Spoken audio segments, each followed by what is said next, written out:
Welcome to another episode of One Time for the Fan. It's your host, Jack Spade, here, checking in with once again the co host, One Time for the Fan.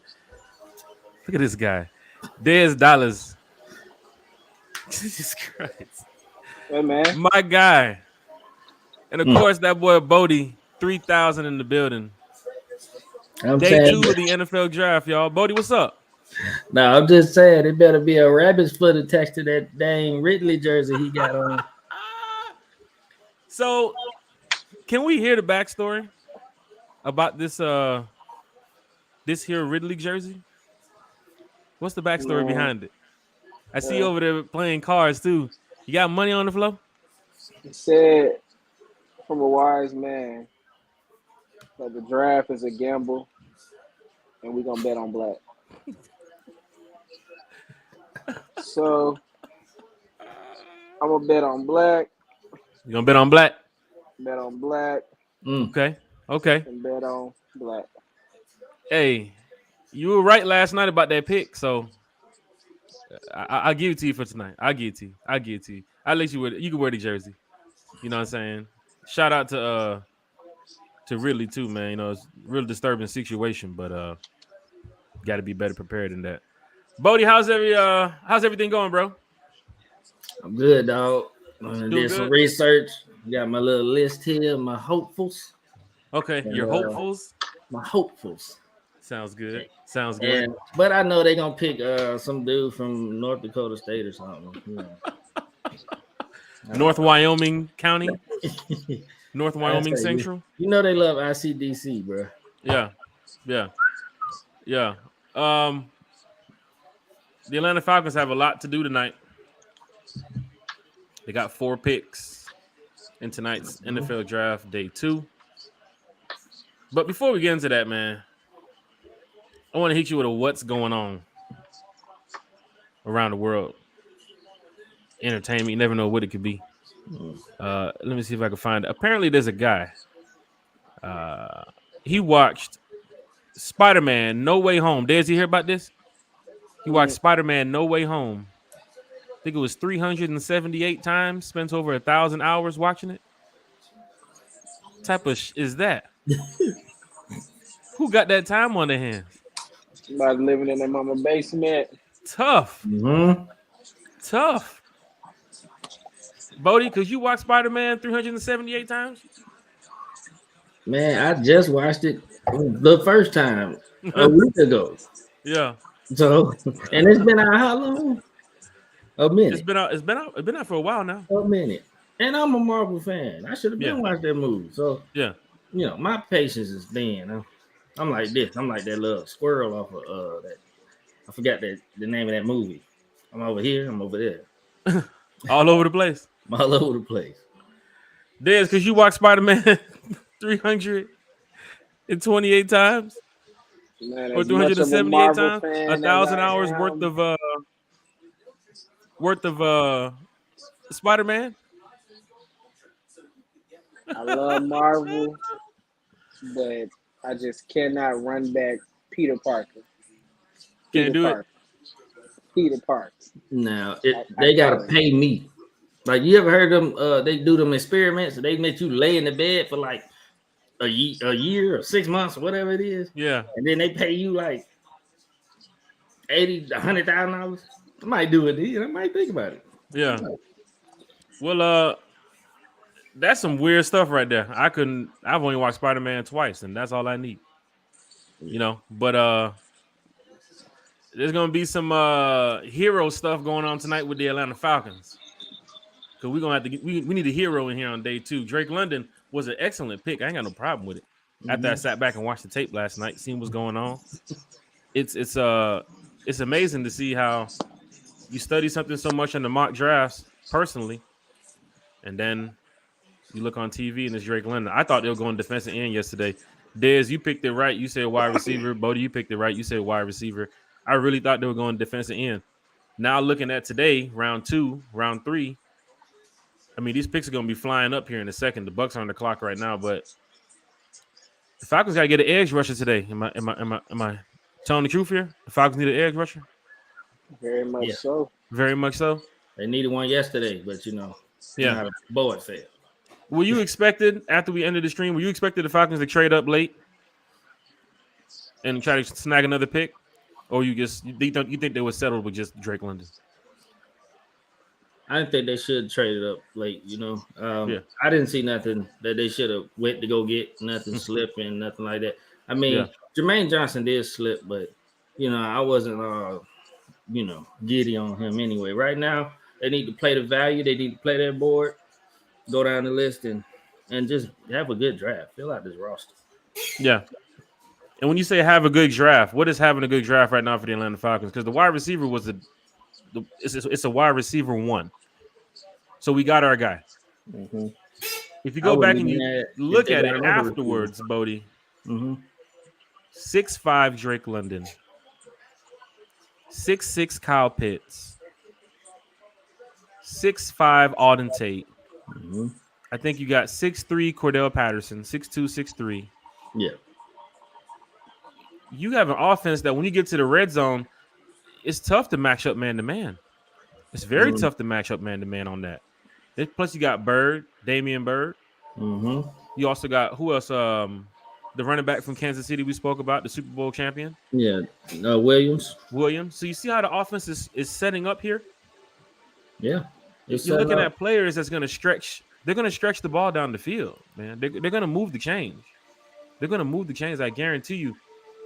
What is this? What is this man doing? What is going on, man? Bro, I looked up. So, man, he's spinning. Hold on. What's he doing? This one? Oh, this some Vegas stuff. It's some Vegas, yeah. Mm-hmm. That's some Vegas stuff right there. I Yeah, don't know about that. Shout out to Chris Angel. Shout out Chris Angel. Oh, that's Chris Angel? I thought you were gonna take off his jacket and be wearing you're wearing a Raiders shirt. That man is all over Vegas though. But anyway, Bodie, Drake London, man. Talk to me, man. What do you feel about Drake London? What's going on, Michael? Shout out to Michael in the chat. Shout out to my boy Chris Mingjock in the chat. Bodie, speak on it. Floor is yours. That's the best receiver. The best receiver they could have got. They wanted a different dimension than just speed and like Garrett Wilson could offer and Olave and Jameson. They got a plan. They want big dudes who go up and get that ball. They want 50 catchers. And they're doing real good right now in acquiring that. Like I said, with the Alden Tate, I think he can do something. Yeah. He got a little potential. He just ain't had a chance yet. Yeah. And we know what Kyle Pitts can do. Drake London can come in and take some of that pressure off of him. Yeah. And then Cordero, we building something. We're trying to get something here. You see the pieces that Arthur Smith is putting together. Dez, I know you spoke about Drake London before the pick happened. You spoke about wide receiver for the past couple of days now. How do you feel about the pick, Dez? Because you're a wide receiver guy. You're a speedster. You know what I'm saying? You tell me all the time, we need speed. We need speed. We need somebody who can stretch the ball down the field. Drake London with a 4.5 doesn't really show that Tyreek Hill type speed. We know that. But look at his tape, which you did. I'm sure you did. You checked out Drake London. The kid can play. The kid can play. You feel what I'm saying? And you filled up the need that you needed at wide receiver, which was your wide receiver 1. Dez, what are your thoughts on Drake London, man? What do you think about the pick for the Falcons? I like it because I feel that Drake is one of those receivers that's going to need 2 defenders on him at all times. Mm-hmm. Because if you leave him one-on-one, he's going to win that matchup 9 times out of 10. So it just opens up the field for other players like Cordero Patterson, Kyle Pitts, and other receivers that we brought in. So like I said, I like the pick. He's big, he's physical, he can help. He looks like he's going to help out in the run game as well with blocking on the outside. Yeah. Deep red zone, all of that. So I like the pick. At the end of the day, everybody wanted defense, but I feel like, hey, we got that receiver 1 out the way. Now let's go lock in on defense and do what we got to do. Okay. I feel you on that, man, because Drake London, I mean, some Falcon fans wasn't too happy about it, but we'll get to that in a minute. when we talk about what happened on social media, because you know how Falcon fans get when they see a player they don't want. Um, gets a little crazy. Mhm. Bodie, I'm sure you saw some things online too on social media what they thought about Drake London. For me, I wanted defense from the beginning. Okay, we need a pass rusher. The 18 sack thing from last season, two players in the NFL having more sacks than us individually. It's embarrassing. But I believe in the philosophy and the scheme that Arthur Smith and Dean Pease and even what Terry's trying to do in the front office, even with the new guy from Chicago, Scott Pace, is it Pace? Mhm. I trust in what they're trying to do. I see how they're trying to build this up, and I have no problem with it. I have no problem with it. Uh, looking at how dynamic the offense can be now with Drake London, still even Auden Tate with a 1 year deal. Don't forget about Zacchaeus now. Zacchaeus is a guy we talked about it yesterday. I know we had our little jokes, but Zacchaeus is one of the receivers on the team that's been there for a while, knows the system, and he can compete. And that's the guy in the slot you don't have to worry about on third down. He's going to step it up to a way where I expect Zacchaeus to really help out some of the young guys on the team and let them know what we're trying to do here in Atlanta. Um, if Zacchaeus ends up staying for the team for a long time, shout out to him that he's the receiver that made it. But you see what happened with Julio, he's no longer here. See what happened with Calvin Ridley, he's no longer here. Technically, the situation he's going under with suspension and shit. But He's no longer here. yeah, I think they're gonna. Yeah, you know how it is. See you later. Drake London is a phenomenal player. I went back, saw some of his tape. Uh, Separation that he gets off of cornerbacks, even with the 4 or 5, 40 time that he said, like he said in the interview today, he sometimes he's blow right past his cornerback. He just blow right past cornerbacks. He has great catching ability. The depth that where he can catch is just crazy. Just watching some of his film, and even for me going defense in the first round and they picked the wide receiver, I ain't got no problem with it. And I looked at the film, like what I saw. I said, hey, this guy's gonna come here and help the team, win some games this season. Like he said in the interview today, he plays to win. That's what he does. He plays to win. So shout out to Drake London, the newest member of the Atlanta Falcon. Um, that jersey's gonna be crazy too. He chose number 5. Number 5. Yep. Chose Number number 5. 5. Lit. Dez, you gonna get the Drake London jersey? I do need that. I definitely need that. I got to replace a wide receiver, so Yeah, why not? yeah. We're gonna keep it moving here on One Time for the Fan Show. Dez Dollars is here. Bodie 3000 is here. Boo Man Shadow will be here shortly. So y'all like the Drake London pick? Y'all cool? Y'all cool with that? Y'all cool with Yeah. that? Okay. Yeah, He's gonna sell some tickets. Everybody's gonna be happy to see him week 1 or week 2 whenever they play at home. A lot of people's gonna be in attendance because if let's just say he goes out first week and gets 2 touchdowns, 185 yards. You know what I'm saying? You got fans looking over there like, okay, maybe the pick was worth it. I understand how fans feel when the picks go through. It's always going to be a debate between Falcon fans. This person wants a defensive tackle. This person wants a quarterback. This person wants a wide receiver. It is what it is. We just have to accept the fact that the organization is trying to do the best they can to win some games and to bring this organization back to being successful. So we just got to just go with it, man. We just got to rock with it. But tonight, Bodie, the Falcons have 4 picks For them things. in the NFL draft. Pick number 43. What is he? What are these Bucks fans? Pick number 43, round 2. Pick number 58, round 2. Pick number 74 in round 3. Pick number 82, round 3. Does anybody see a trade happening tonight with the Atlanta Falcons? 4 picks, or are we rocking with the whole 9? We're just going to just draft out 9 players this draft and keep it moving. Anybody see any trades, Bodie? Very possible. Very possible. We got the capital to move. And if they see a player that they think might get or might go to another team with that need, I can see it happening easily. I mean, moving one of those thirds to try to move up in the second, something like that. Moving one of those thirds to move up in the third, any of that. It just depends on how the draft falls. Now we see. Ain't no guarantee. I see people try to put out mock drafts for day 2. Mm-hmm. I looked them over, but take them You with know a how I grain feel of about salt. the mock drafts now. I done Man. did about 100 of them, and Drake London wasn't on mine. So now I'm like, Yeah, just so got to like go with the flow. take with a grain of salt. The Bucks are on the clock right now. They're getting ready to make their selection. So I'm Logan hearing it might Hall. be Travis Jones. Des, please don't say the pick, Des. Logan Hall. Wow. That's the guy I said in the chat. The mock draft I saw, they Six had six. him getting Logan Hall. This is the guy I said in the chat, bro.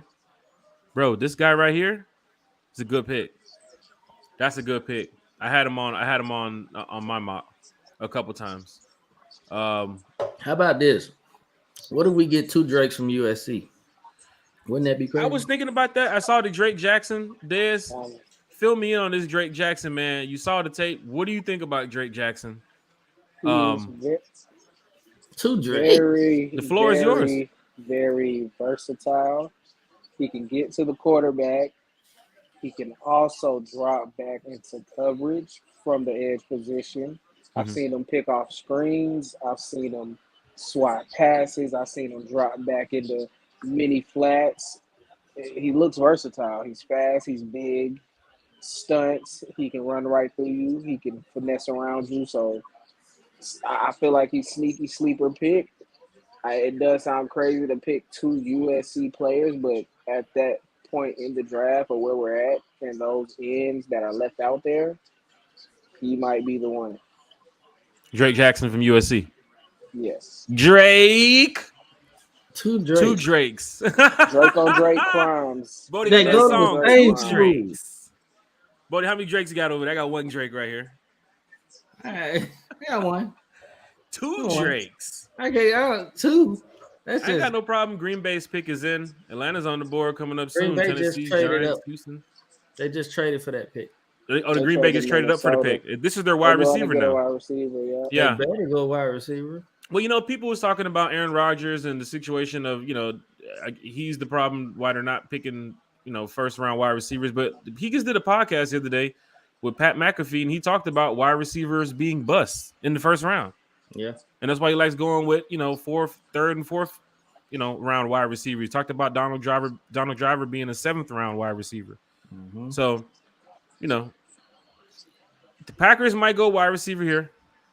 If they don't, who cares?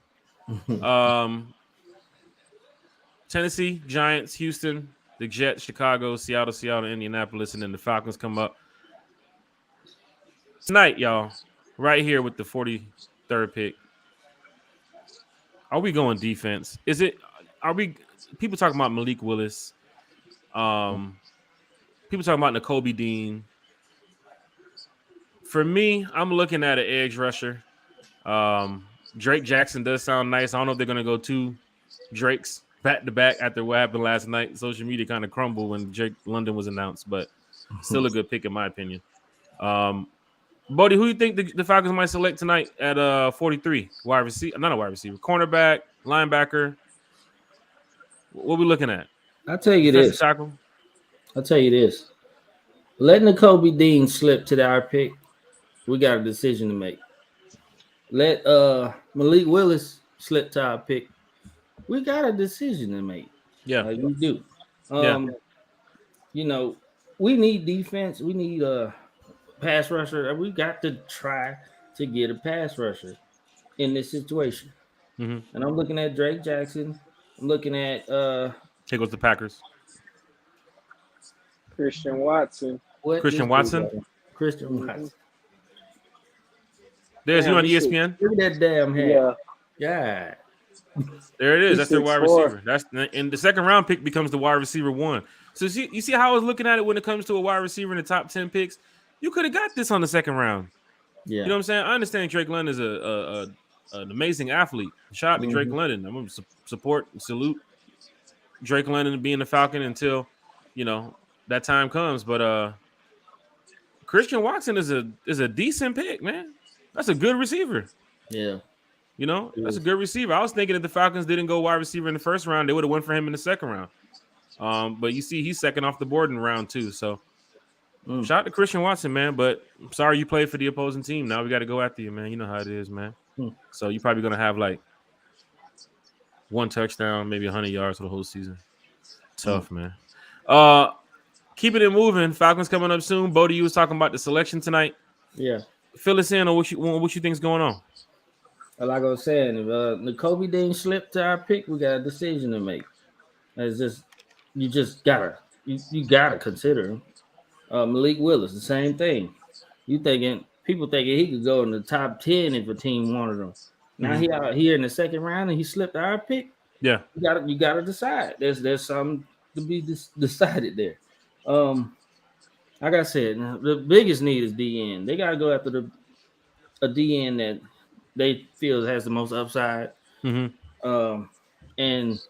I mean, there's something on the board here. It's Ajabo. He's injured. We probably won't see him this season, but I heard Ajabo might even be going to the Dolphins tonight with their pick. Possible. Drake Jackson, like we were just talking about, kid from Penn State, and I can't even pronounce his name. Oh yeah, Niki. Tiki Torch. Yeah, he's nice though. He's nice though. He's nice. You know, a lot of this draft is deep with a lot of defensive players. But yeah, go ahead.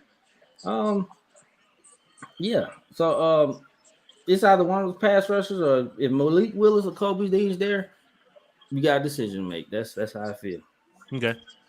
Okay. Well, Dez, outside of Drake Jackson, was there another name that you had thought about? It was the Penn State. What was the Penn State dude? The MBC? The same Penn State guy. Yep, him. Definitely him. Those were my next two edge rushers, along with N'Kobe Dean. And for some reason, I just had Breece Hall in there because I just 1,000-yard seasons, 20+ touchdowns. I like that. Here come the Titans, making their selection. Cornerback Roger McCreary. Yeah, he went to Auburn. To Auburn. Yeah, he's the one that can tackle real well. He's always trying to lay the hit stick every time he goes for a tackle. Oh, that's cute. Yeah. Okay. Jalen Johnson battled Burks and Dotson. Yeah, that's true. But this is what it is. Tennessee got to fight. That division gonna get a little bit stronger now that Jacksonville made all these moves and all these transactions. Plus, you got Matt Ryan over there too. But going forward now, we got a lot to go over tonight. One time for the fan show. I see I got my boy in here. See, got the homie getting ready to join the stream. Shout out to my good friend, Jabri Harper. Checking in. What's up, Jabri? What's going on, man? What's happening with y'all? Doing good, man. Doing good. How's everything going? How was your day one for the draft? It was interesting. I predicted it. I called it. Good feeling. I basically told you. I pretty much knew it. You know, that's why I didn't psych myself up. You know, psych myself out, even though I wanted Kayvon. But I'm happy with the pick. I think it was a good pick for the most part. Yeah. So going for right here to day two, what are you looking at right now? You got your wide receiver. He's your franchise wide receiver. He's going to be here for a while. Do you go quarterback now and try to lock up the future, or is Mariota really going to get that chance to really prove himself? He's 27 years old, 2-year contract. What do you think, man? My gut feeling, like I told you the last time, what I tell you my gut feeling was the last time, it was Drake London. My gut feeling is telling me they might go with Malik Willis. I'm kind of hoping I'm wrong. I'm hoping I'm kind of wrong about that because they gave Mariota that prove-it deal, that prove-it deal. So I'm thinking they're gonna let him play it out and see what happens with him. But I'm not sure, man. I'm not sure. I think they should go defense definitely, though.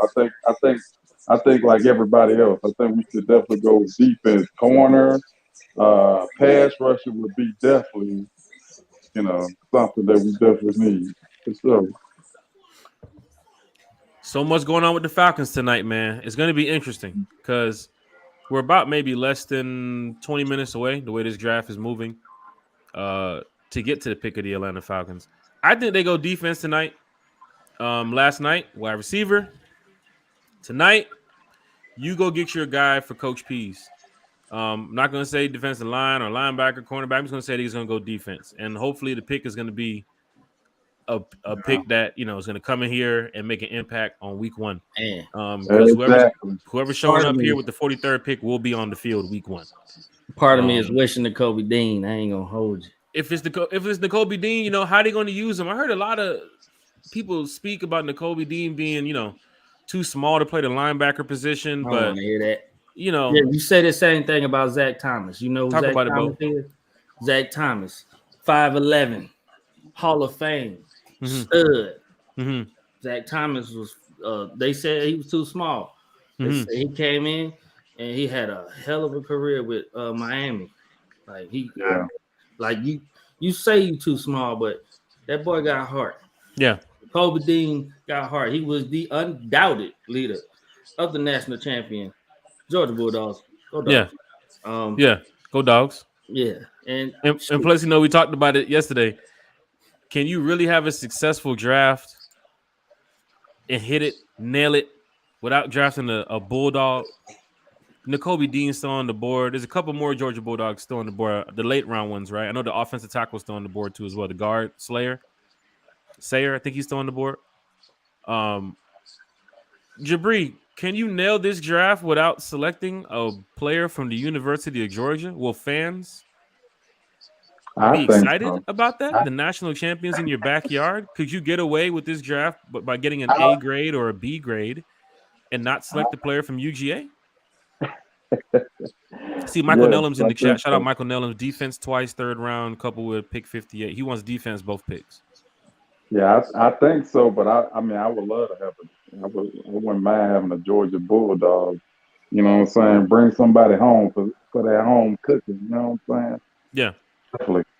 So, but I think we could still nail it without a Georgia Bulldog. But I would love to have a Georgia Bulldog. Don't get it twisted. Yeah. Well, here come the Jets now. Let's see if they steal somebody's pick. Oh, man, Reeves. Is that Baron Davis? Oh, it's Darrell. Damn, Baron Davis, you ain't. They got Brees Hall. Defense again? No, Brees Hall. Dez, don't say the pick. Don't say the pick, Dez. He said it already. Oh, Brees Hall, Iowa State. That's crazy. They just got Michael Carter last year, though. Bro, what hey, Zach Wilson got to scramble. They don't believe in Michael Carter being a number 1. They don't say speak on it, Bo. I was just saying for the Jets' sake. No, it ain't a Jet show, but yeah, they don't believe in Michael Carter because they. I was hoping Brees Hall slipped to us or decision make there. I Brees Hall or Kenneth Walker guy was gonna be like the first 2 off the board. I heard that running back from Michigan is pretty tough too, though. He's slipping right now to like the 3rd, 4th round now. And of course, they got the guy from Florida too as well. Everybody's talking about it. I think the guy from Florida, Dameon Pierce. Pierce, yeah. I got the guy from Memphis, the guy from Florida. But now this is going to be a round where there's going to be a lot of offensive players. No tight ends went yesterday, right? In the first round, no tight ends. None. Okay, so you still got Greg Dolchik on the board. You still got Jelani Woods on the board. You still got a couple more players. Going back to running back. Don't sleep on James Cook. I know. James Cook from Georgia. Now that's the Bulldog. I think the Falcons traded up. Hold on. That's the one I want the most. The Falcons traded up. What? No. Falcons traded up. They're behind Houston.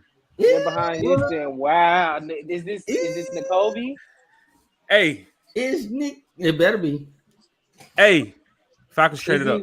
They traded up one of running back. I don't know. They need defense. So yeah. I think the Falcons traded up, man. Oh, they might be getting Dean. Man. Oh, this might be our guy. That was the Texans don't. I wanted that safety. This might be our guy. Man, Cook would be nice. Like that's a Cook is a sleeper pick. So whose TV is ahead right now? Jabri. I'm gonna be quiet. I ain't gonna say nothing. Jabri is ahead and Dez. Man, you're on the same Jack Spade. I got excited, man. Just turn it. Y'all not on NFL Network, huh? No. Nah, Yeah, we on ESPN. that's what I'm watching. NFL Network. But Shout I'm out, on shout out I'm on NFL the Network, ESPN, man. man. I'm on the hush now. We gonna just watch it together. But yeah, I'm passionate, man. yeah, Jabri, you said you like that James Cook call too, huh? Oh yes, that I would be love it. nice, bro. He ain't got no miles on him. Yeah, He's yeah. ready. I think he'll be a better pro than he was a college player. Now that's the bulldog I would love to have. Mm-hmm. That's out of the ones that's left. I would love to have him. James Cook Yes. would be a nice addition, but that lets you know right there somebody's getting off the team. One of them running backs ain't gonna stay. You gonna have 5 running backs out there, so you gotta make a decision. Ooh, let's Cordell's either see gonna who the line up. Falcons Yeah, we get. talked about this. Here we go. You know. Ooh, let's see what they So get. let's go around the table here. It Des better Dollars. be. It Who do you better think the be. Falcons are trading up for? Is it Malik Willis? You think it's Mm. N'Kobe Dean? Who else is still on the board available that's worth a trade up? I'm thinking it's Jim, N'Kobe Dean, man. one of Yeah, them. Who's that's the end that's still yeah. on the board? That's just about it. Otherwise, than Drake Jackson, and we talked about the dude from Penn State, the guy from Minnesota as well. Let me go ahead and Niggas pull who him this up. I trade had him is. over here earlier. Who we getting, man? What did we give up? That's what I And want. don't keep me I'm about to holding. find out. Let's see what we gave up. Hopefully, we gave up something in 2024, 2025. There they go. Oh, they standing up. They excited. Mm-hmm. They standing up about Yeah, this they one. excited. Oh gosh! They Don't tell me this excited. might be who I think it is, man. She's Nick. Oh man, the Falcons have traded up. Let's find out what is going on here. They traded up from 43 to 38. So whoever they like right now is worth it. They Oh still man, have it better the be worth it. 58th pick as well. Jabri, go ahead, speak on it. I said it better be worth it. It better be worth it. That's When all you I say got. it's better be worth it, who is worth it right I now? ain't gonna lie. I just saw the pick online. Don't say it. Don't I ain't gonna say say nothing. it. Oh man. I hope. They traded the How would they number have showed the 43rd pick? pick. Did you see the? I'm the, on the Bleacher specs of the Report pick? and they get it super early. Jesus. Oh man. I see it. Yeah, My Man. friend He just got said, the laugh number. from my. He said LMAO, unlucky Falcon. The way he How? looked. No, it might be Malik. Okay, let's see what's going on here, man. No. Next, you know, it's a guard. It might be Dylan Parham from Memphis. I'm just gonna throw some names out there. Let me get my notes. I'm gonna throw some names out there, man, because it is what it is. N'Kobe Dean, Nick Bonito from Oklahoma. He gave us You the want to go shake of the safety? head. The kid from Baylor. I don't like the way he's looking over there, man. Edge rusher Boye Mafe from Minnesota. Tight end Greg Dolchik from UCLA. Wide receiver Tyquan Thornton from Baylor. Travis Jones. Is Travis Jones still on the board? Defensive tackle Travis Jones from UConn. I told you what my gut feeling was, and I'm looking at his face. I'm looking at his If expression. it is the quarterback, then hey, that he has to become the franchise guy. But the way they standing up, Yeah. clapping, Oh, they I'm got the gonna band support- out. Like they bringing the I'm gonna band out. support him. I'm gonna support him. Look at my boy Jay regardless. Swill back there. Jay Swill to your left. Shout out Jay Swill. Ain't nobody coming to see you, Otis. Shout out my boy Jay Swill back there in the back, man. You see, it's good to know the Falcon fans, man. You know what I'm saying? It's good to have the Falcon fans in Vegas. Bo, you trying to go Kansas City next year? What you trying? Kansas City? Yeah. Don't throw me with a good time. Yeah. We can go. We Okay. can go. Goodell's coming to the podium. Taps on the screen right now. Shout out to Taps. The Falcons better wow us. You done traded up. They better wow us. Falcons gonna do what Falcons gonna do. Lorenzo checking in from North Carolina. Shout out Lorenzo, That's man. what I Real said. Falcon fans, man. I said a couple of Hit that days. share button. Hit that share button. Hit that like button. YouTube, subscribe. Twitter, follow. You know on you're your doing this, blog, man. too, that you I just know had some of y'all know the pick because you're doing it. Bodie, before they announced the pick, Oh man. give me a thumbs up or a thumbs down on if you agree with the pick. Man. From just a fan perspective. It's not a bad pick. Okay. It's not what we expected. Who's on who's watching the Fast Channel right now? Jabri and Dez, right? Yeah, I'm watching NFL Network. Okay. Shout out to everybody in the chat. Shout out to everybody who's tuning into the stream tonight. Shout out to everybody who's gonna be watching the stream later. Falcons gonna do what Falcons gonna do. Let's go, Falcons. Come on, man. Let's bring in another Falcon right here. To trade up means you're being aggressive in the draft. That's what somebody told me. To trade up, it means you're being aggressive. You're going after somebody that you want. The Falcons obviously like somebody enough to make the pick, second round, pick 38. I'm gonna have to do my research on him. Yeah. Oh, there he is. I'm looking now. There he is right there. Yeah. Yeah. Okay. There he is right there, baby. Thank God. Let's go. Quarterback. Yeah. Let's go. Let's go. Let's go. Yeah. Let's go. I mean, that's what we needed. That's what we needed. That's what all Let's go. He might, he might have been the best on the board. Got him right here. Day 2 gems to watch for Arnold Ibikite. I'm sorry to pronounce his name wrong. I might butcher his name. I'm sorry. But that's the guy right there. That's him. The Falcons know something that we don't know. That's why they hopped up. Let me tell you something, man. He plays in a division where you have to get after it. The Big Ten ain't nothing to play with. Yeah, you gotta help Dean Pease. Like you can't just pick what you think. Gotta pass for us. I like. Let's go. He had 9.5. Yes, you had him on your board this morning, right? In the chat, right? Yes, sir. Okay. So Bodie, go ahead, man. Floor is yours. Bodie, how do you like the pick? That's what I'm still looking up. Go 5 picks in the second round. I hope not. Yeah, we have 2 in the second round, and I think we traded. If anything, we probably traded one of our thirds. But let me look. No, we traded the 40. We traded the 43rd and the 4th. Oh, that's we traded the 43rd and one of our 4th rounds. We traded the 43rd and the 114th. I can dig that. Okay, I'm with that. I can dig that. I can roll with that. I can roll with that.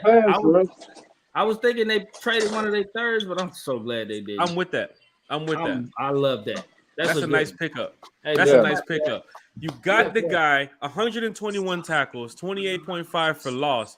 You got the guy who Dean Pease now can look at his defense. We don't have to worry about John Cominsky and Nick Thurman. Shout out to Cominsky and Thurman, but you've been on the team, Cominsky, for a while now.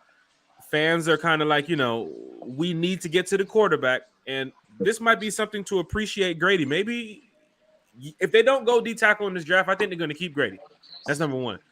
And to bring in a player like this from Penn State, Dez, you talked about it this morning. I had posted it too as well. That's the guy. That's the guy. You talked about it this morning, Dez. You had it when you posted the 4 names who you thought the Falcons. Dez, you 2 for 2 right now, Dez Dollar. Speak on that. I'm happy now. What did you say about the jersey? Speak on the jersey again. You gambling on black? Hey, man. Like I said earlier, man, like a wise man told me, man. Yeah.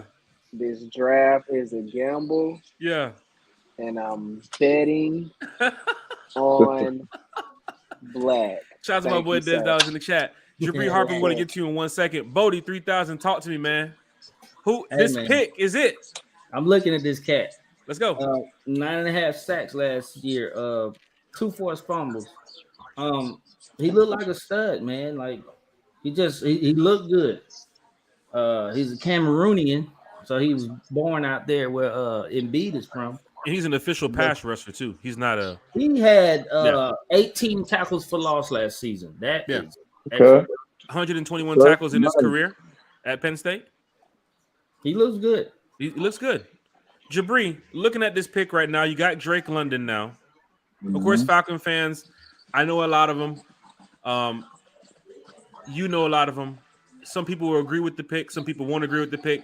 I'm guessing a lot of fans would have thought the trade up was for Malik Willis. Mm-hmm. But like I was hearing, even Dave Archer said this morning, shout out to Dave Archer. He's an expert with this. Dave Archer said, you wouldn't draft Malik because you can't afford Malik. Malik's not going to play week 1.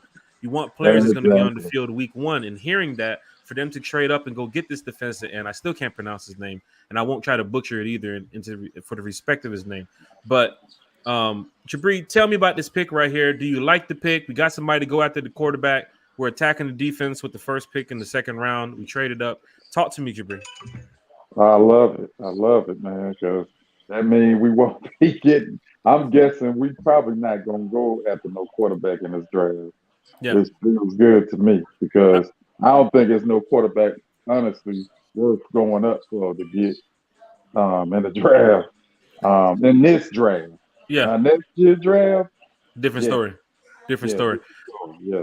To jump into what you just said about getting a quarterback this draft, Terry said in the interview the other day, we could come out of this draft with a quarterback. He didn't say we will come out of this draft with a quarterback. I can say, hey man, we could do something, but we're not going to do it. But if I say we will do something, I'm giving you my word that we will do it. So Mm-hmm. that's something to look at when you got to look at the words of some of these GMs and how they speak and how they talk. They say nothing about rebuild. They don't want to mention rebuild, but then the media starts throwing rebuild in there around all the other players, and then it gets starts to pick up that it's a rebuild. Fontenot mentioned that it wasn't a rebuild, but I like the pick. I think this guy's going to get to the quarterback. Definitely fit Dean P's scheme. Dez, I'm glad you talked about it this morning in our chat. You're 2 for 2 right now, Dez. Shout out to Dez. Bodie, welcome back to the chat. Where do we go from here now? We have a wide receiver. He's going to start week 1. You have a defensive end. He's going to start week 1. Your 2 picks are doing what you need them to do. So now you get into the next pick, which is we still have 58, right? We still have 58. We didn't trade that one. We So we didn't. still have 58. You're trying to fill the needs. I think if you're trying to fill a strong need, if you're not going to go wide receiver, there's no Malik Willis involved with this now. If Dylan Parham, the guard from Memphis, is still on the board, I will go and try to look at Dylan Parham from Memphis, the guard. If not, if you want to stretch the field some more, because you have Kyle Pitts, who might line up on the wide sometimes, and you have Anthony Frisker, who's going to be the pass blocking tight end, you go look like a Greg Dolchik or even our guy, Jelani Woods, another tight end who can stretch the ball down the field. So the offense is starting to come together. The defense is starting to come together with just the 2 picks alone. I guarantee you insiders will probably give these grades at least a B for Drake London and another B right here for this guy right here, because these are great picks. I mean, I'm hoping to come away with a Georgia player, but if we don't, these are 2 great picks right here. So far, Bodie, what would you give the grades on the 2 picks of these players right here? As far as need, I mean they nailing the need for what we got. So I graded a good B so far. You got a B from me.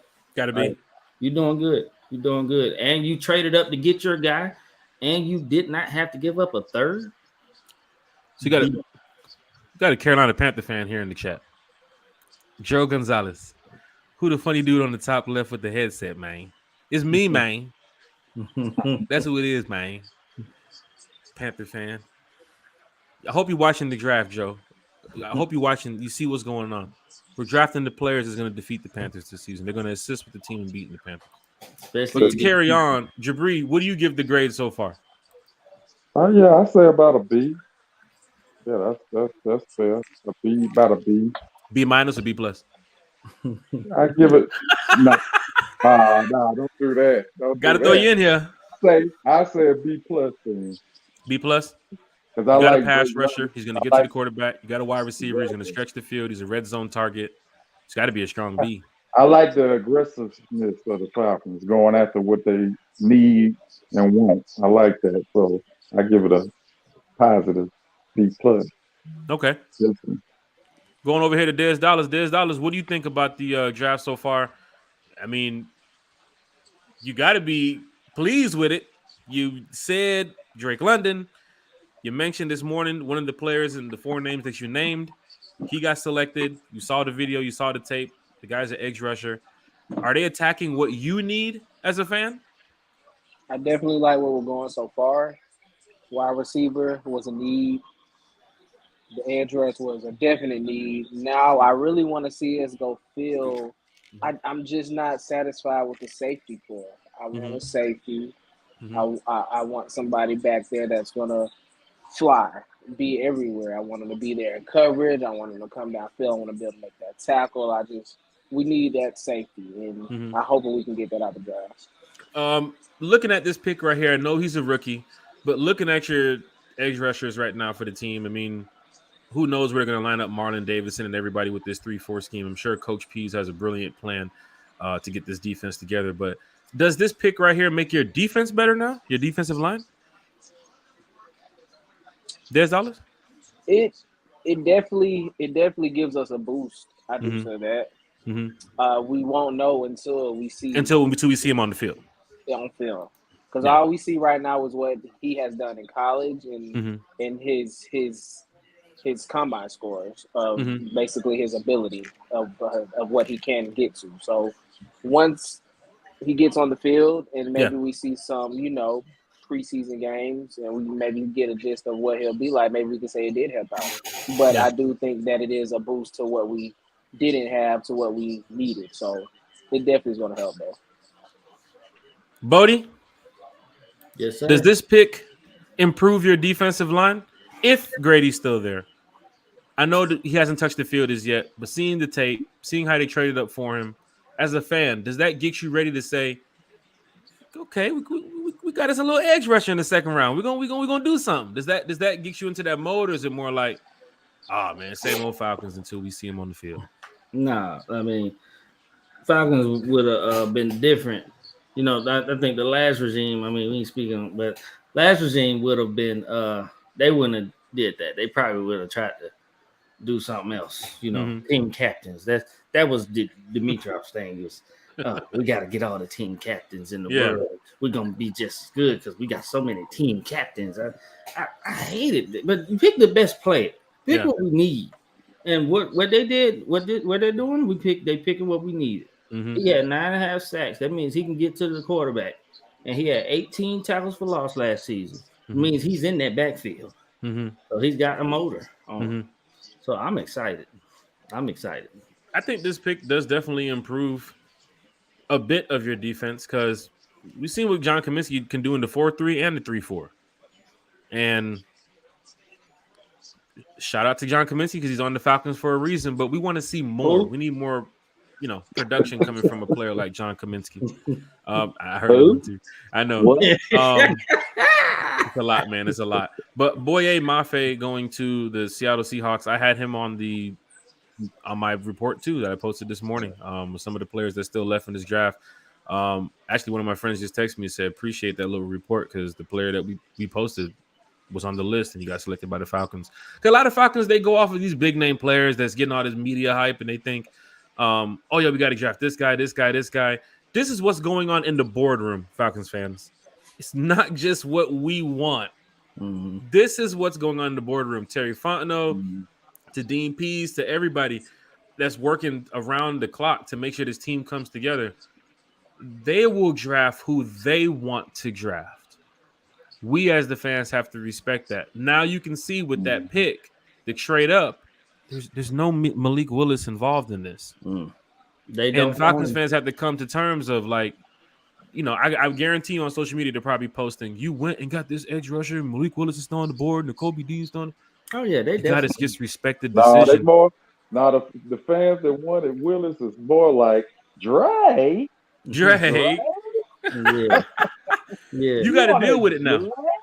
Seahawks just got Kenneth Walker.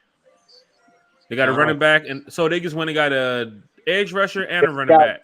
Got the Michigan running back. You build around. Still out there. You build around the quarterback when Russell Wilson leaves. Who's still out there? Cook. Yeah. I say go get Cook this round because that's what I say. Running back this round. I'm gonna tell you what my picks are. This round. Let's go, Bodie. They need to look at. That's probably a personal thing for me. You know how wide receiver room. Yeah, we got a lot of cats in there, but George Pickens or Justin Ross, they got star potential. Before you start naming names, do you feel like Pickens will be off of their radar because they just traded up now?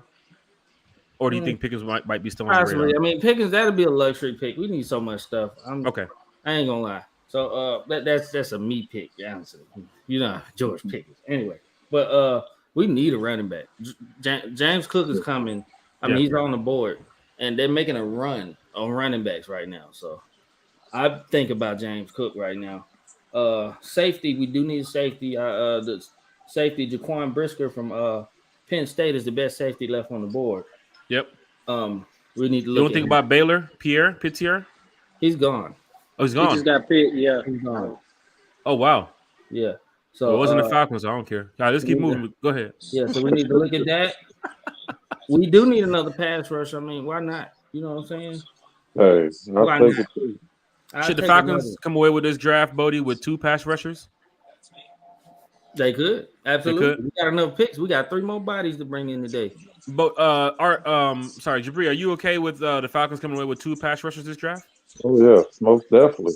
Okay. Most definitely, especially not knowing what they're gonna do with Grady. I mean, hopefully we keep Grady, but if we don't, you just don't know what they're gonna do, or if they still discussing. Grady might not. I don't know. Grady might. I hope he want to stay here, but I don't know, man. We just not sure. What you guys mentioned 2 B picks already for these Atlanta Falcons with these grades.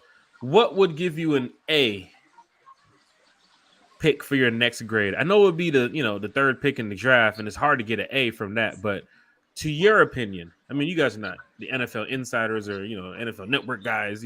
We're fans. So what would give you an A as a fan if they go out and draft the next player of your choice? Bodie, let's start with you. Any Honestly, A players on your board that you're looking at?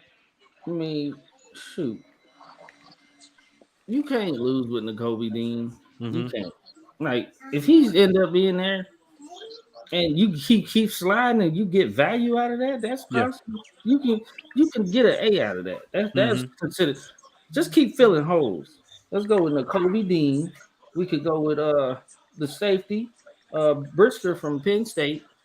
We could go with even Drake, number 2. Drake Jackson. Right. We could go with Drake number 2 from the same school. We could go with, I know, Ajabo. He's got raw talent, and he's hurt. We're gonna redshirt him for a year, but he's hurt. Travis Jones, I heard he was a beast. He's still on the board too as well. Still on the board. Interior defensive tackle. He gets to it. Still fill holes with solid players that are slipping down the board, and you can boost that grade up to an A. Yeah, yeah. Des Dollars, do you think the trade that the Falcons just did hurt them, or it helped them with this pick? I really feel like it helped because we needed an edge rush, and I feel like it was time. And they didn't want to wait any longer. They didn't want to give anybody the chance to be like, hey, this dude is here. We see what you call it, boy, what is it, Mafi Moy or whatever. Foye Mafe, yeah, the guy we talked about him this morning, and he went to the pick after. Exactly. So I feel like we made the right decision, and we went and got the better out of those 2. So it was a good move. I'm satisfied with it. We got an edge rusher. We got a wide receiver in the 1st round. I like what Bodie's saying. Go running back. James Cook's still going to be on the board. I have a feeling Travis Jones will probably be picked before we pick again. But he's a guy to look at, definitely. Safety is one to look at. You got a couple positions you got to fill. The guard position, too, tight end. Maybe they come away with another wide receiver, but something I want to go back to. Drake London. He's 6'5". Okay. Kyle Pitts. And Jabri, you can jump in on this. Kyle Pitts. He's 6'6". Auden Tate. As I'm looking right now, Auden Tate is 6'5".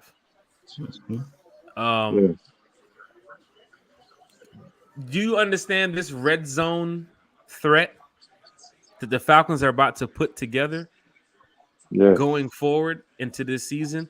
You have a 6'5" wide receiver. You have a 6'6" tight end. You have a 6'5" wide receiver. And then you got Bird. You got Zacchaeus. You got Frank Darby to fill in the little mix in between. And you can slip. I haven't even mentioned Cordell Patterson. You can slip Patterson either in the backfield or in the slot somewhere.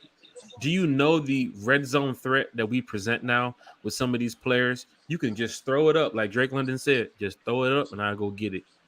I haven't heard them words since Julio came out. You feel what I'm saying? He could be the next Mike Evans, but Jabri, that red zone threat, do you see what the Falcons are doing now? How do you like what the Falcons are doing with the big, physical, dynamic wide receivers rather than going with the small speedsters, the 5'8", the 5'9"? They're going with some big threats that can get some separation down the field. Hey, I know some might say I'm crazy, but I thought I thought Drake London was the best wide receiver because he's a big body. He's strong. He played basketball. You know, usually the players that play basketball always come out playing good. I mean, Tony Gonzalez. Yeah. There was another player. I forgot his name, but it was what's the guy from that Tony played with? Gonzalez he used to do something similar to that, remember? And Jimmy Graham. Yeah, Jimmy Graham. Jimmy You know Graham, what yeah. I'm saying? I mean, you got a big body. Yeah. You Antonio know Gates. what I'm saying? That can take Antonio the Gates. attention. Yep. Yeah, Antonio Gates. You take the attention off the pitch, right, and put the tension on Drake, or you put all the tension on Cal Pitts, and he used to getting double guarded, triple Yeah. guarded. You Yeah. know what I'm saying? And you leave Drake alone. I mean, them red zone wolves should be at the door. You know Yeah. what I'm saying? Bodie, how you feel about this the red zone threat? Oh man, I'm just if Dare's becoming to you next. man, it's like this. I love it. All I read, Pitts got a little speed on him, big guy. Alden Tate, from what I know, he isn't the fastest, but he a jump ball getter. Mm-hmm. London can be all around. He ain't the fastest either, but he can go get that ball as well. Still got Zacchaeus, got Frank Darby who's going to get into the we got mix. Zacchaeus, we do got Frank Darby. We do. My ideal, George Pickens is 6'3". Yeah, He's 6'3". he's still on the board too. Ross is 6'4". Those He's are still on the board. some speedsters. They both still on the board. I think this is where the Vikings select Malik Willis right here. Either the Vikings, I can see or it. the Colts right there coming up. They're going to select Malik I can Willis. see one of them. I can see it happening because, But yeah, Bodie. I'm just I mean, it would be my dream for them to go get like old George Pickens. That would like round out the receiver. You wouldn't have to touch except running back. You've named Georgia players since day one, and I raised the question again. Can you successfully nail this draft without drafting a player from the University want to bring my of Georgia Georgia bias in this, but you can't help. We're two picks in, and we haven't selected a player from the University of Georgia yet. I feel some type of way. I think we're gonna get one. I think we got to get one. Is he going to get one? The running back sounds nice. I'm good with James. Yeah, that running back. Who is still on the board right now from the Georgia players? Des, could you find a way? Could we bring that up? I got a board right here. Who is still on the board? He deep. Oh, they got Booth. Okay. Shout out Andrew Booth, man, going to Clemson. Shout out to all these college players going into the NFL. I know it's our competition and it's the opponents, but these players worked hard through their career to make it to the NFL, and they're living their dream right now. So shout out to them. Shout out to Drake London. Shout out to our pick. Can anybody pronounce his name? Anybody? I can't pronounce it correctly. I don't even want to try. I call him AE. Look, it don't even matter. Just yeah. We'll figure it out when he getting them sacks. I call him AE. He definitely going to quarterback this season. Go ahead, Jabri. I said we'll come up with a nickname. Absolutely. AE 2000. There you go. AE 2000. AE 2000. Shout out to Brian Efron in the chat. Brian says, no. We need a dog. See? And you wanted to go back. You asked what dogs were still available. Go right ahead, Bodie. Flow is yours. Down the list. N'Kobe Dean. Mm-hmm. George Pickens. Mm-hmm. James Cook. Mm-hmm. Zamir White. He's gonna go much later. Creed. Yeah. Do you think Zamir gets picked before James? Zamir gets picked before James? No. Okay. I don't think he should. Okay. I love Zamir though. Like I think he's gonna be a better pro than a college player too. Shout out to everybody in the chat. Shout out to everybody watching the stream. One Time for the Fan live podcast draft show day 2. The Atlanta Falcons, of course, yesterday they selected Drake London. All of us kind of agree it's a B grade. Drake. Mm-hmm. Shout out for the second round. They traded up to go ahead and get a defensive end. He's going to get after it. He's going to get to the quarterback. AE 2000. I'll just call him that until I can pronounce his name because I respect his name. They might go running back next. Who knows what they're going to do? But shout out to everybody viewing the stream right now. Hit that share button, hit that like button, hit that follow button. We're talking about pretty much the Atlanta Falcons all day, every day. For those who don't come into the stream regularly, this podcast is set up as a fan to speak about the Atlanta Falcons. So we always going to have fun talking about our Falcons. Draft night is always a big night. Yesterday was pretty big. Tonight, got some picks on the boards here for the Atlanta Falcons, but we'll continue on with the show. Just want to go ahead and get that out the way. Brian, David, Efron, Dean, and Pickens would be amazing. If we get two Georgia players, Brian. If we get two Georgia players, oof. Brian said Arnold A. Bukati. Call him AK. Hey, you get to the quarterback, man. It's whatever. You get to the quarterback, it's whatever. There's dollars. Anybody quarterback enough? I'm getting the jersey. Go ahead, Jabri. I said, "Hey, sack the quarterback." Hey, get to the quarterback. Yeah. You know what I'm saying? There's dollars. Anybody else who you think the Falcons should target tonight? You're 2 for 2. Don't know how you're doing it. Man, like everybody else saying, I like Dean, man. Dean was the workhorse for that Georgia defense. He was left and right. I don't care about all the injuries and everything. Everybody get injured. This is a sport that you play, and you get injured in this sport. It's contact sport. And I feel like if we can fight through those injuries that he has and he can stay healthy, get him the treatment he needs, things like that, that's a big addition to the defense, a big addition. I feel like if we get Dean, I would rather have Dean. Even I don't know how big he is compared to Deion Jones. I don't know if he's bigger. I don't know if he's smaller. Bodie, can you get the stats on Nakobe Dean? I would definitely rather have Nakobe Dean in the middle of that football field, and I would rather have Deion Jones coming off the edge because at this point, go ahead. I mean, you're looking at the linebacker core. You got Rashad Evans, Mekhi Walker, Deion Jones, Lorenzo Carter.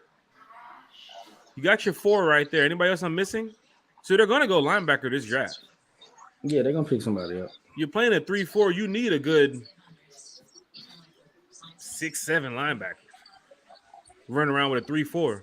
You don't know what can happen, especially due to injury. Plus, the practice squad going to have a couple players too. But we hope everybody's going to stay healthy. I mean, we want our Falcons to be as healthy as possible. But Deion Jones in the middle. Your Foye is gone. Mm-hmm. Lorenzo's over there. Rashard's over there. Who's next to you? Mekhi? Walker? You have to go get a linebacker that's going to, change the game. Now, I think, so to speak. Nakobe was playing, he's a middle. I think he's small, but he's a middle. He's 6. They say 6 foot 225. I want to lean more to the side of 5'11", because you know how they like 6 foot with cleats. And 6 foot with cleats. Yeah, he's 6 foot with cleats. 6 foot with cleats.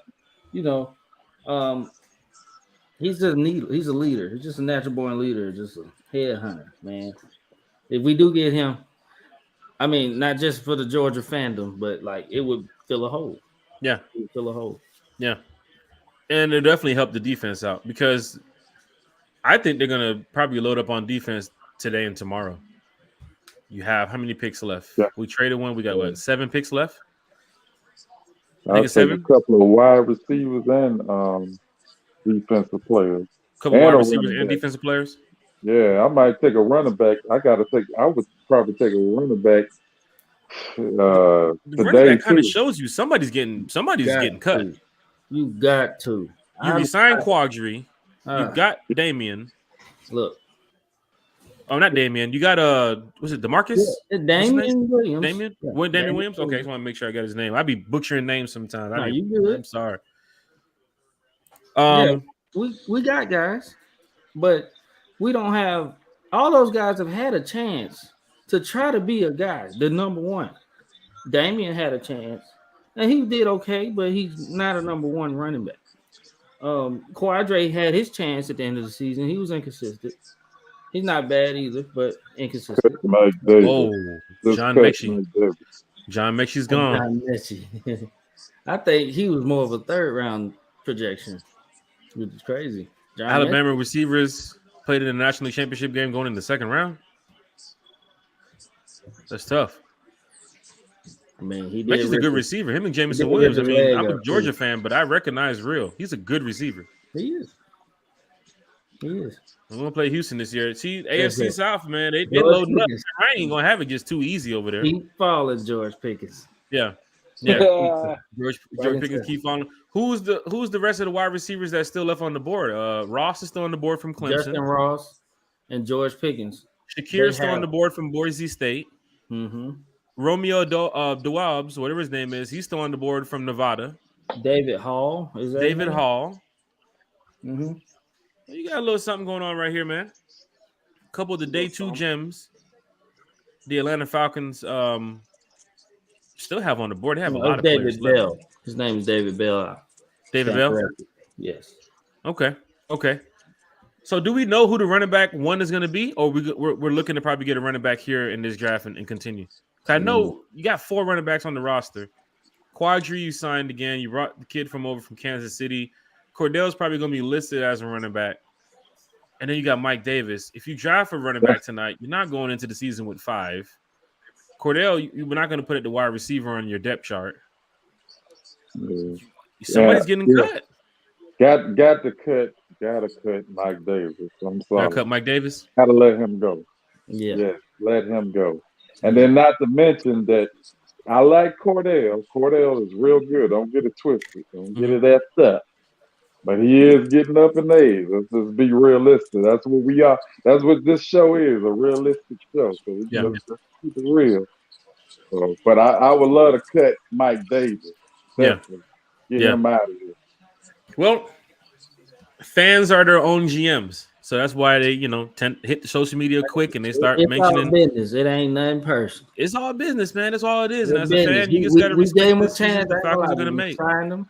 When we signed Mike Davis last year, he was we had hopes. We had high hopes, and he did not meet those expectations. So I feel you.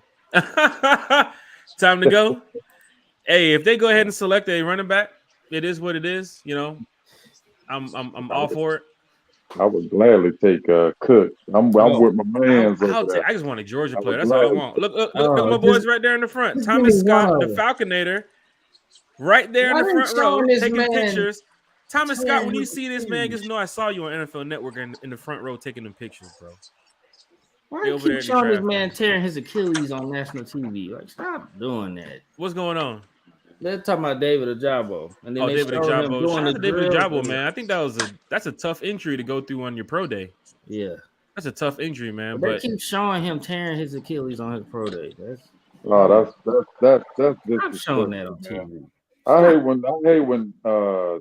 when TV do stuff like that, man. Like, why would you do that? That's real disrespectful. So going over some of the offseason moves that the Falcons have made already. As we get ready for the Falcons, if you're watching the NFL draft tonight, welcome to the stream. One time for the fan. Falcons draft day 2. The Falcons are back on the board again. If you look at the screen right now, they're right there behind Dallas and Buffalo.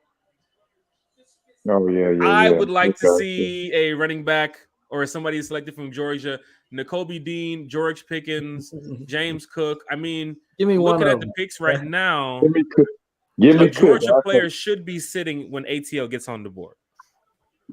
Malik Willis, I think, is going to go to New Orleans right there in that pick.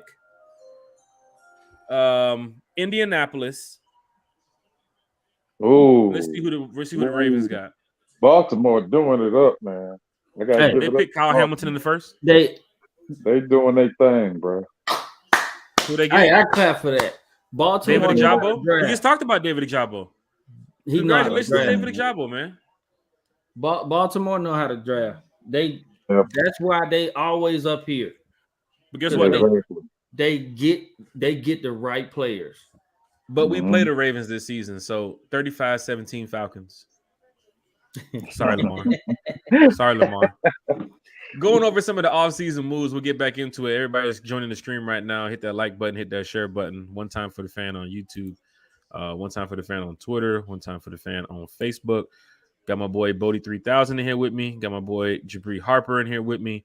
We're going over, of course, the Atlanta Falcons draft. So much in store for One Time for the Fan this season, so definitely tune in for what we have in store.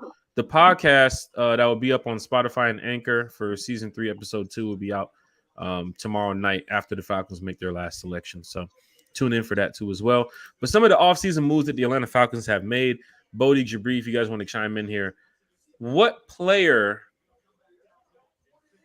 Jabri, do you think is going to have probably the most biggest impact? What free agent? Rashard Evans, the linebacker, Cordell Hodge, Auden Tate, Marcus Mariota, or even the running back, Damian Williams. What free agent do you think the Falcons brought in? It could be Jermaine Ifedi, the right tackle. He's coming in here to probably take Caleb McGarry's job. Who do you think is going to have a big impact right now for this team this year?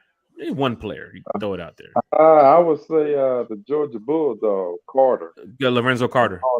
Yeah, I like Carter. I think that boy right there is going to give us a little edge, man. I think he's going to give us a little edge. He's going to help the rookie class out.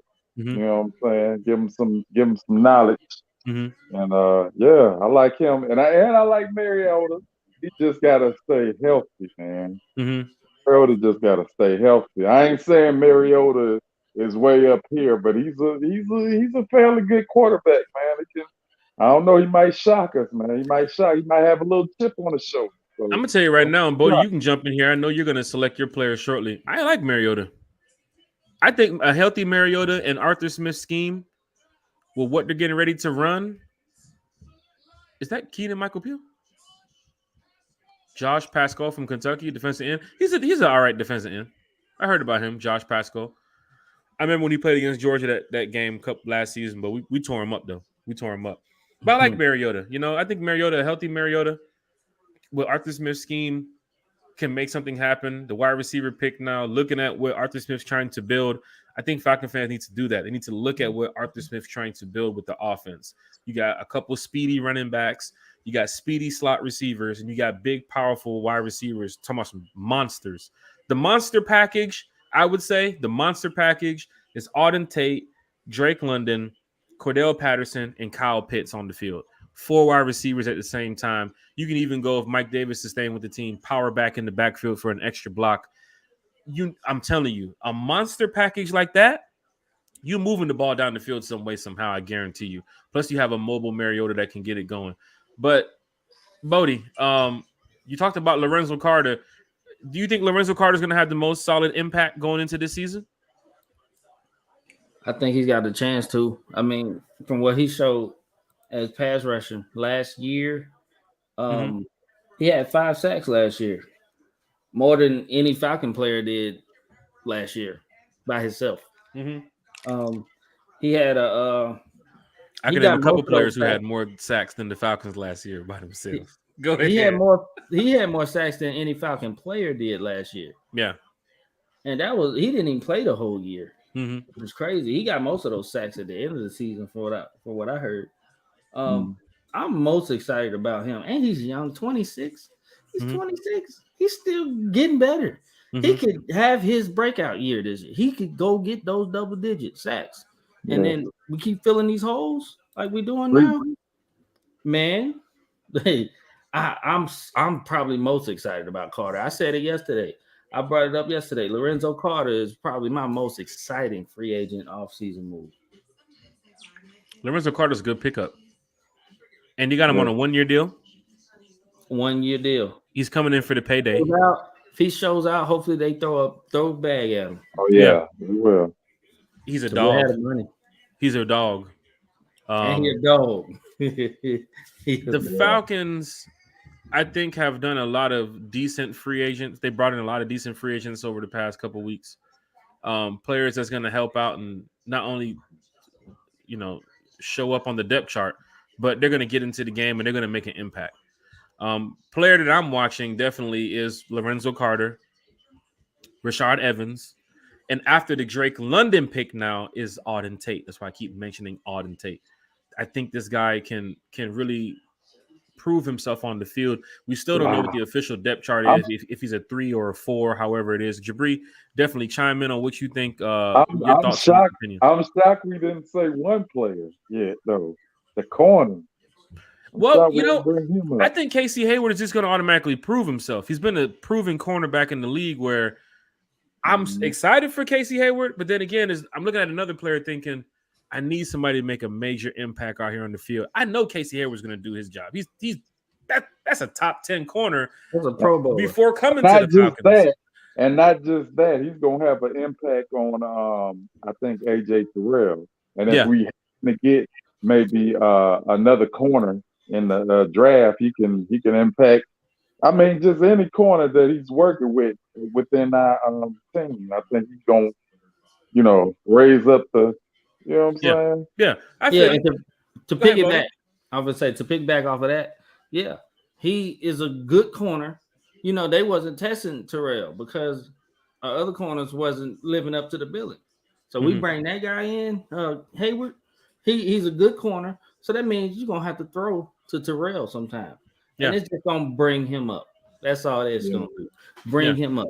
So they Falcons making some savvy signings. They ain't signed nobody for no fat long contract. Most of these are 1 years, and like they just doing it. They just doing it. I love that Hayward move. But like I said, we so sack deprived in Atlanta that if you got somebody that can potentially get good sack or fill it up and get the quarterback, that's what I'm most excited about. Yeah. Even that'll open up for everybody else. Brian's in the chat right here again. What's up, Brian? He said Hayward is definitely a number 2. Here's the funny thing, Brian. He's a number 2 over here because of AJ Terrell. If Hayward to go to a lot of other teams, he's a number 1. Yeah. So he is a solid pickup. And I'm proud of the Atlanta Falcons for making a move like this because I believe this is the move that Thomas Dimitroff would have never made. Nope. We're not supposed to say Thomas Dimitroff's name in here. But we got to talk about what's going on with the Falcons. We're diehard fans. We lived through it all from the Bobby Petrino. I don't even want to mention that stuff, man. That was say that. That's the name you don't say in here. It's some tough time. We can't talk about Bobby Petrino. We can't talk about Thomas Dimitroff. The Commanders are on the clock. They go with Mathis from Alabama. We play the Commanders this year. I will be at that game. One time for the fan will be at that game. Jabri, I hope you're at that game. I'm driving up, Jabri. So if you want to jump in the whip, bro. Nice. Let me know. We drive up to DC. Go to one of them little them parties they be having, man. Them little lit parties in the street and stuff, man. We go downtown. The game is away. The game is away. Yes, an away game. Washington's an away game. Yeah. Love away games, man. It's fun, man. It's just a whole nother atmosphere, especially if you win. You get to talk jump. And the last time we went to Washington, we beat them too. So we definitely gave them some hell in the stands. Bodie, go ahead. Man, you got to do it. Away game. You got to do it, bro. At least Bodie, you've never been to an away game? Not one. Not one? Wow. Never been. You drove past some stadiums, though, right? You've actually seen some away stadiums? Yeah. I've been to the Saints stadium. I've been inside that stadium. I've never been to a game. Was it work purposes or just hanging out or? I forgot what we went to when we went down there. They had something going on in there. It might have been. Oh, was it Essence Music Fest? Well, it might have been in the stadium. I'm not sure. Yeah, most likely could have been Essence Music Fest. Yeah, I've been past some stadiums, a lot of stadiums. Never been to a game in somebody else's stadium. So even like what Thomas was talking about last night with him being to 27 cities, I've been to a few cities. I travel pretty well with the team. I look to go to LA this season. Look to go to Seattle, Baltimore, Cincinnati. I ain't gonna lie. I know you probably seen me before. I've been on a lot of away games. Now Baltimore, I would love to go to that. Definitely love to go, even though we might get our butt done.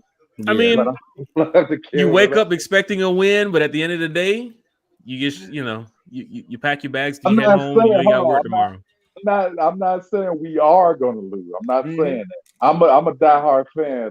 I'm like you. I think we can win any and every game. I mean, hey, who knows what can happen? But I mean, at the end, you also kind of got to be realistic too. You got to have that in the back of your mind. Like, That's true. hold on, Baltimore, they got a real good defense. They got a good That's true. offense. And I respect it. You know, I'm a diehard fan, and I wake up every morning when it's game day, and I say, we're not going to lose this day. We can't lose. How can we lose? That's how you're supposed to Look at think our about paper. the team. Look at our team. How can we lose? And you Like sit there and you're watching this like, Jesus Christ. That's how we lost. Baltimore's a tough team. Yeah. Did they make the playoffs last season? Yes, I think they did. Yeah, they did. Did they? I think they lost in the first. I think they lost in the They lost sure? early. first and second round. They did? I'm not totally sure. Did Pittsburgh make this playoffs last season? Pittsburgh. No.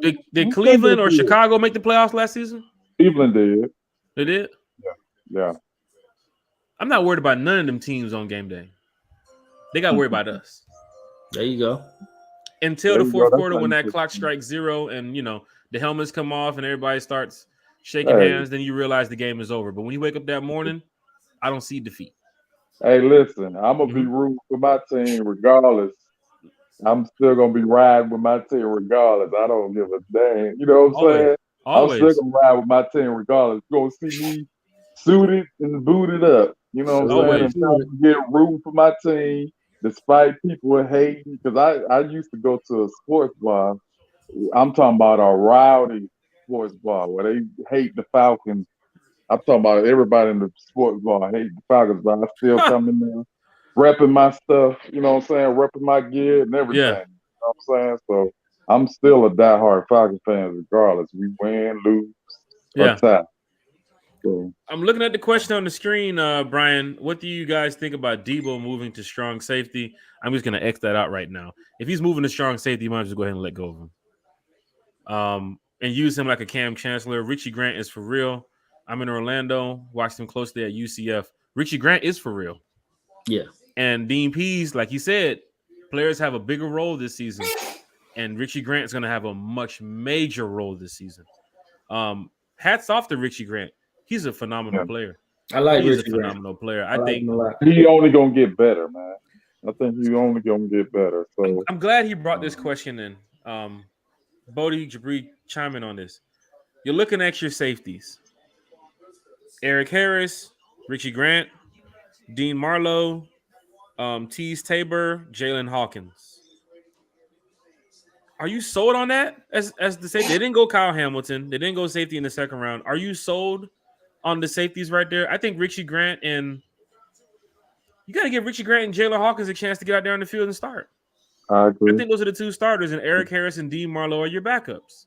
But they might maybe go safety right now and select some safety, and they're probably pretty high on that guy. But Bodie, what do you think about the safeties right now for the Atlanta Falcons? Marlowe, Tease Tabor, Eric Harris, Jalen Hawkins, and Richie Grant. 5 safeties on your depth chart right now. Richie Grant is a starter. You He's picked him too high last year to not start him, and he's got talent. He's gonna start. Like you said, Brian, you're right. Go ahead, Bodie. Yeah, Hawkins is he's solid. He's solid. He's a starter now, but he's upgradable.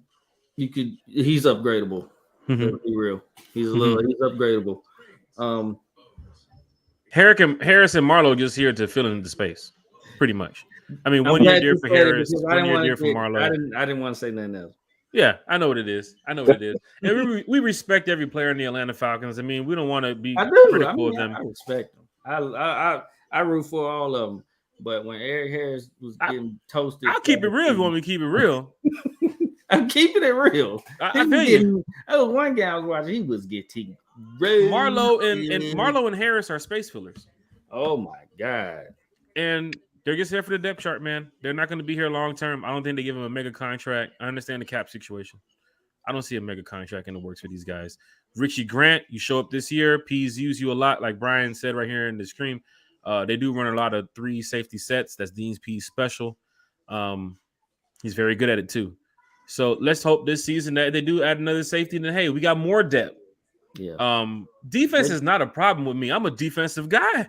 Go more defense. Load up on the boat because I want to see players with talent get to the quarterback. I've been watching these Atlanta Falcons for so long, and every time that, like the Detroit game a couple years ago with Matthew Stafford, when Gurley was supposed to go down, and we gave him like 50-something seconds left on the clock. And Stafford picked us apart with 3 plays. Boop, boop, boop. I'm sitting there watching saying, how do y'all do this? Like, how? And How y'all allow this to happen with 3 plays? Jabri? The Bears defense game needs to get better. Am I right, Jabri? Oh, most definitely. You can never have enough defensive players, man. I mean, you got the Detroit game that happened to you, and you had the Chicago game. Oh my God. The Washington game is one that really upset me because you was tied going into halftime, come out of halftime, special teams return, kick. I came back to where I was sitting and I said, Washington scored? When did Washington score? Guy next to me was like, they just scored on the kickoff return. That was our 10 wins, right? We could have been in the playoffs. The Washington lost last season. We could have had that. We could have been in the playoffs. I think we totally wet the bed in San Francisco. That was just third quarter and fourth quarter just came out ridiculous. And sometimes I forget about the game so much because I hate losing seasons. I know the players, I respect the game, the coaches, but I just hate the score and shit. I don't like seeing. I don't care about it no more. Once we lost, we had an amazing road record, but home games was pretty tough, man. You know, but this season, I guarantee you, we win some games at home. We got them ain'ts on the clock right now, so Lord have mercy. We got to pay attention to what these stories say. Oh, Lord have mercy. Malik Willis. I can see it. Hold on, I got something for you. Shout out to everybody joining the stream. YouTube, Facebook, wherever you at. Hit that like button, hit that share button, hit that follow button. Hashtag. I was gonna say I was gonna be a little more vulgar than that. I want to, but I'm streaming. And I'm trying to get, sponsored. Talking to some people right now. So. The Saints. I like that one too. Guess who's still on the board?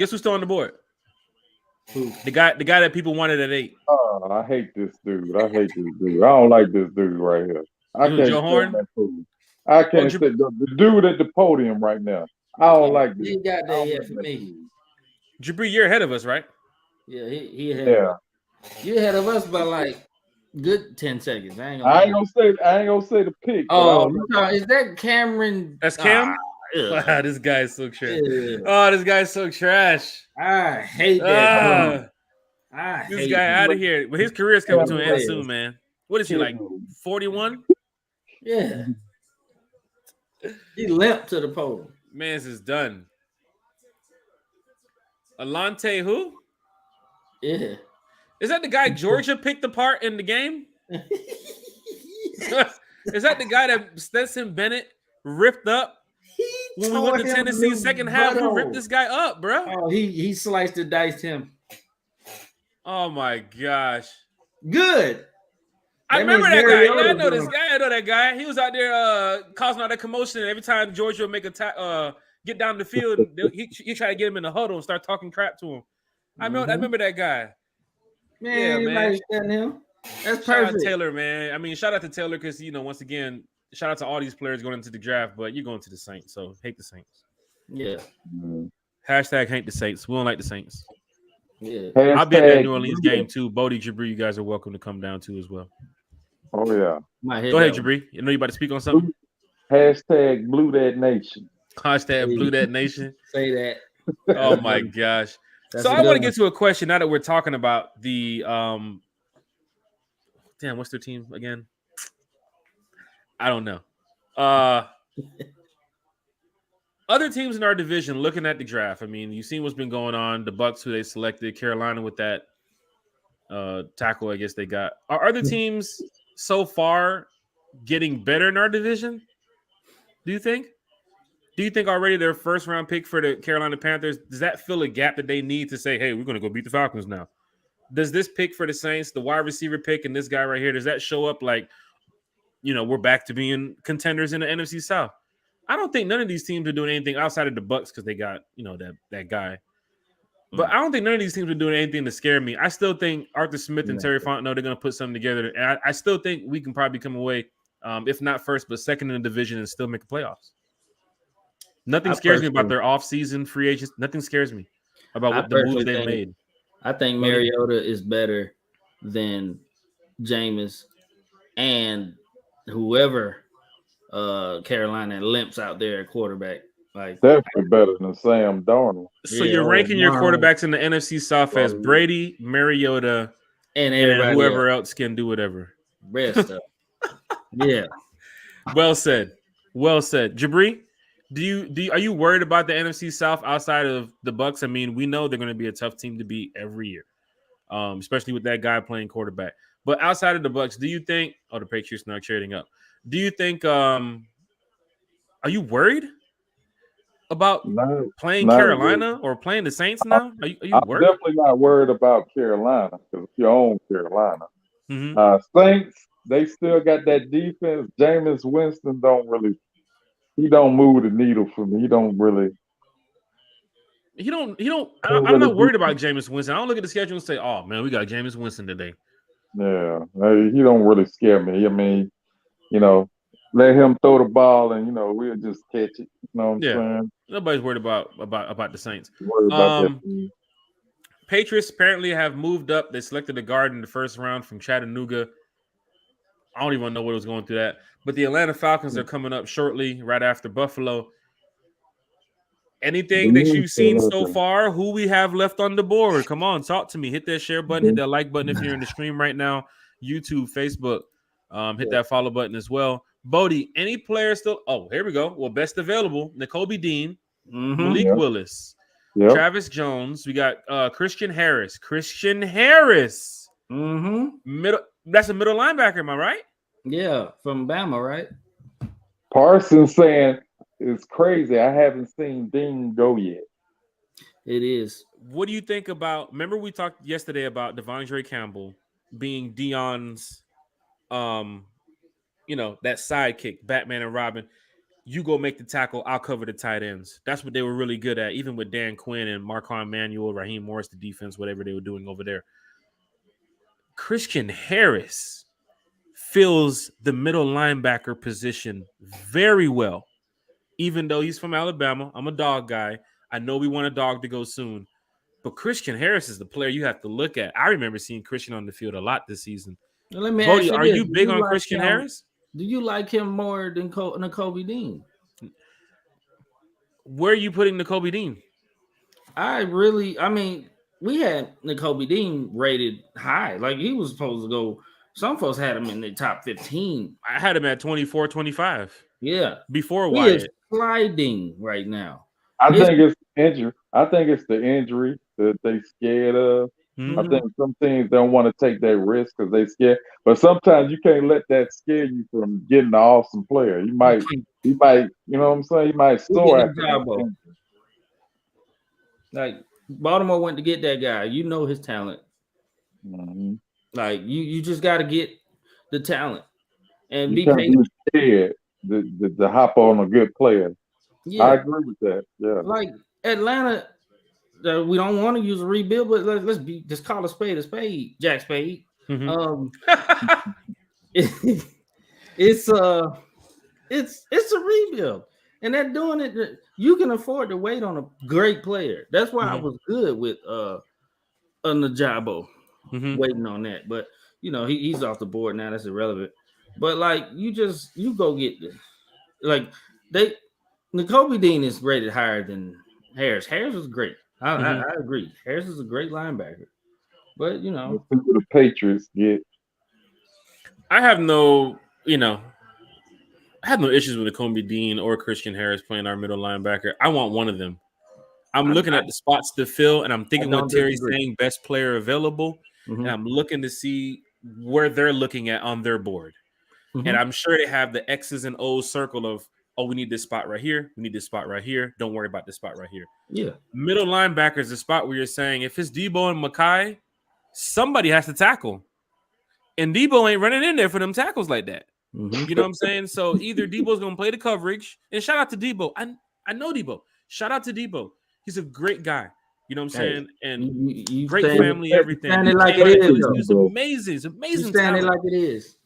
I But I love gotta tell you like it is. I mean, when Debo had Campbell next to him, Campbell was damn near going up to lead the league in tackles. He had Foy next to him. Foy led the league in tackles. Debo is not the tackler. He's not the guy to rush in there and make the tackle. Pease was using him last year to get to the quarterback. I was surprised to see how many times Pease tried to send him through the middle to get a sack. Because he's a good coverage linebacker. He just needs to feel a little bit more confident in what he can do.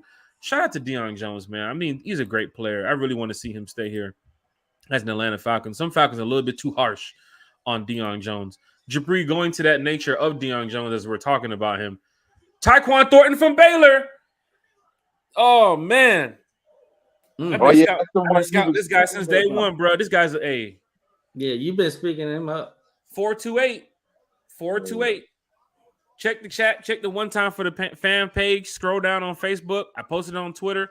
I posted to somebody on Twitter today about Tyquan Thornton. He's right there. 4.2 speed. 4.28, and he's going in the second round at pick 50. They had him projected at like round 5, round 6. I was like, no way possible. This kid is crazy. 4.28. This kid is crazy. Wait till you see the open field spacing he get, yards after catch and everything. He's quick, he's elusive, he's dynamic. He gets to where he needs to get to, and he produces some good numbers. But he's going to a team I don't like. So once again, he's the opponent. Shout out to all these NFL players that's going to the draft, but I don't have he's not a Falcon, so it is what it is. Shout out to everybody in the chat. Bodie Pickens, come on. George Pickens. Come home, George. So let's go to Brian, man. Brian's giving some interesting facts here in the chat, some interesting ideas, some opinions. Mekhi Walker is supposed to play outside, I think, so we definitely need a true middle linebacker. Well, Rashard Evans is not going. I don't think Rashard is going to be playing the middle linebacker. If he does, that'd be nice because Rashard is more of a bigger guy than Debo. Yeah. Debo's size is the guy that's supposed to be chasing the running backs, chasing the fullbacks, chasing the flats, the check downs. You don't want Debo really getting injured trying to go up against, LeGarrette Blount and Mike Davis type running backs. You need a linebacker that's going to get in there and lay the smack. That's what that's what Campbell was. That's what Foye Loken was. Yeah, we need a thumper. Let's see what that thumper is. You said that guy, is the Alabama linebacker, that he's that guy. Christian Harris is that guy. Okay. I mean, as a Georgia fan, do I want to see him selected to the Falcons ahead of a Georgia player? I really like Georgia, so I wouldn't say no. But then again, you look at the philosophy, the scheme, how Dean Pease wants to run it. You need a guy that's a power guy. Christian Harris is a little bit bigger than Nakobe Dean. I understand the technique that Dean has and everything, but I'm thinking about what they're trying to fill. If they keep Dion and your middle linebacker, Christian Harris would fit the scheme a little bit. Like Brian said, Debo is a better 4-3 back than he is a 3-4 back from what I've seen. We'll find out what the Falcons will do. We're 6 picks away from the Atlanta Falcons making their selection. And then after that, I think we have – when's the next pick after the Falcons? Let me just go ahead and just double check.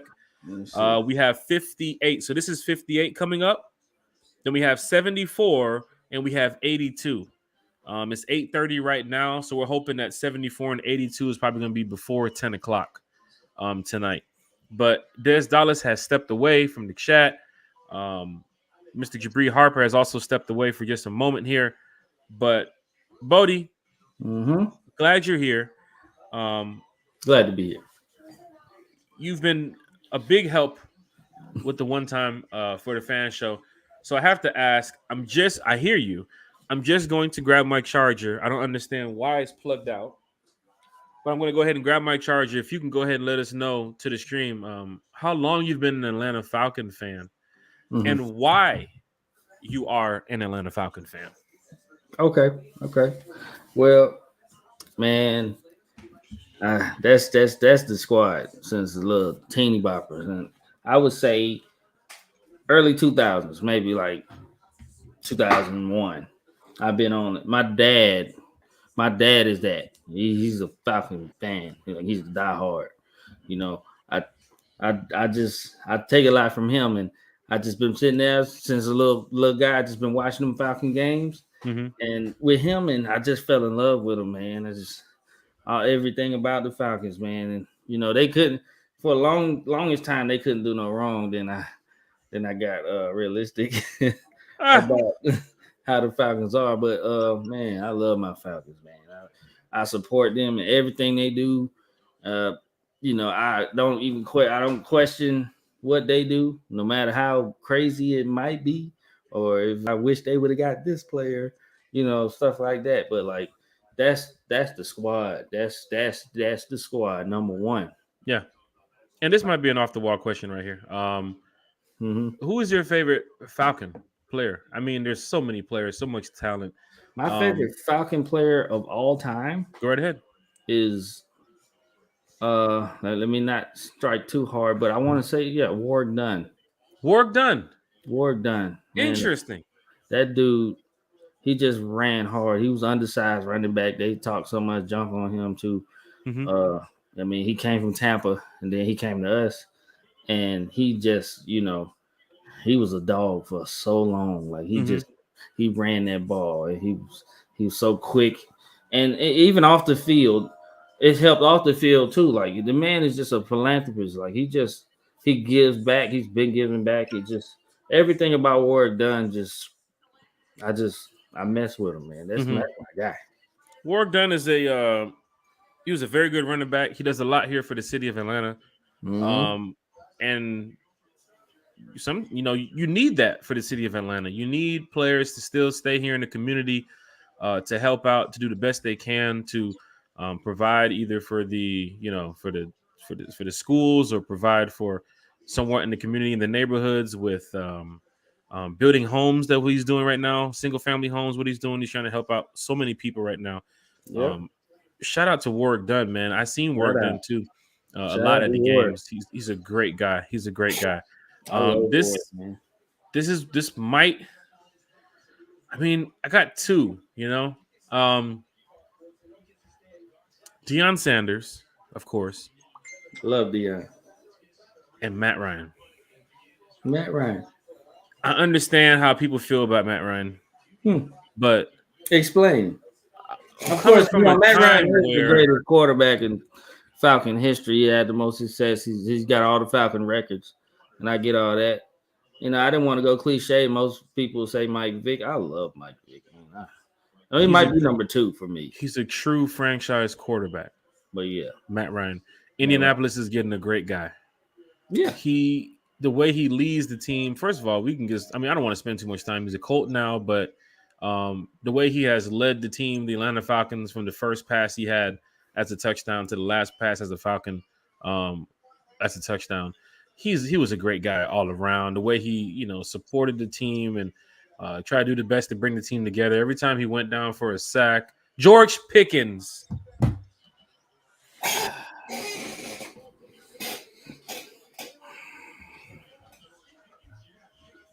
One time for the fan. George Pickens is off the board as I was rudely interrupted by this Pittsburgh Steelers on this pick. Oh, here come the Steeler fans. Oh, here it goes. Oh, sick. Here goes the Steeler fans now. Oh, crap. This is a true number one wide receiver. He's about to join the chat in a second. He's about to join the chat. I already know he is. George Pickens is probably, he has the most upside for me in this draft to be a number one. And a dynamic, he can do it all, number one. I mean, go get the catches, go get the balls, just burn you. Are you worried about his off the field issues that he had in the past? Does that concern you as a GM? It didn't concern the Pittsburgh Steelers. He's a phenomenal wide receiver, and he's a dog. Shout out to the dog. Shout out to George Pickens, national champions. That's hard to watch. That is hard to watch. But now you're looking at, I'm sure you got your list up in front of you. I do. James Conner is my guy, though. I want him, but James Cook. I mean James Cook. Okay. James Conner used to play for Pittsburgh. I just subconsciously said that, but yeah, James Cook is my guy. Alec Pierce is going to Cincinnati, or Alec Pierce is going to the Colts.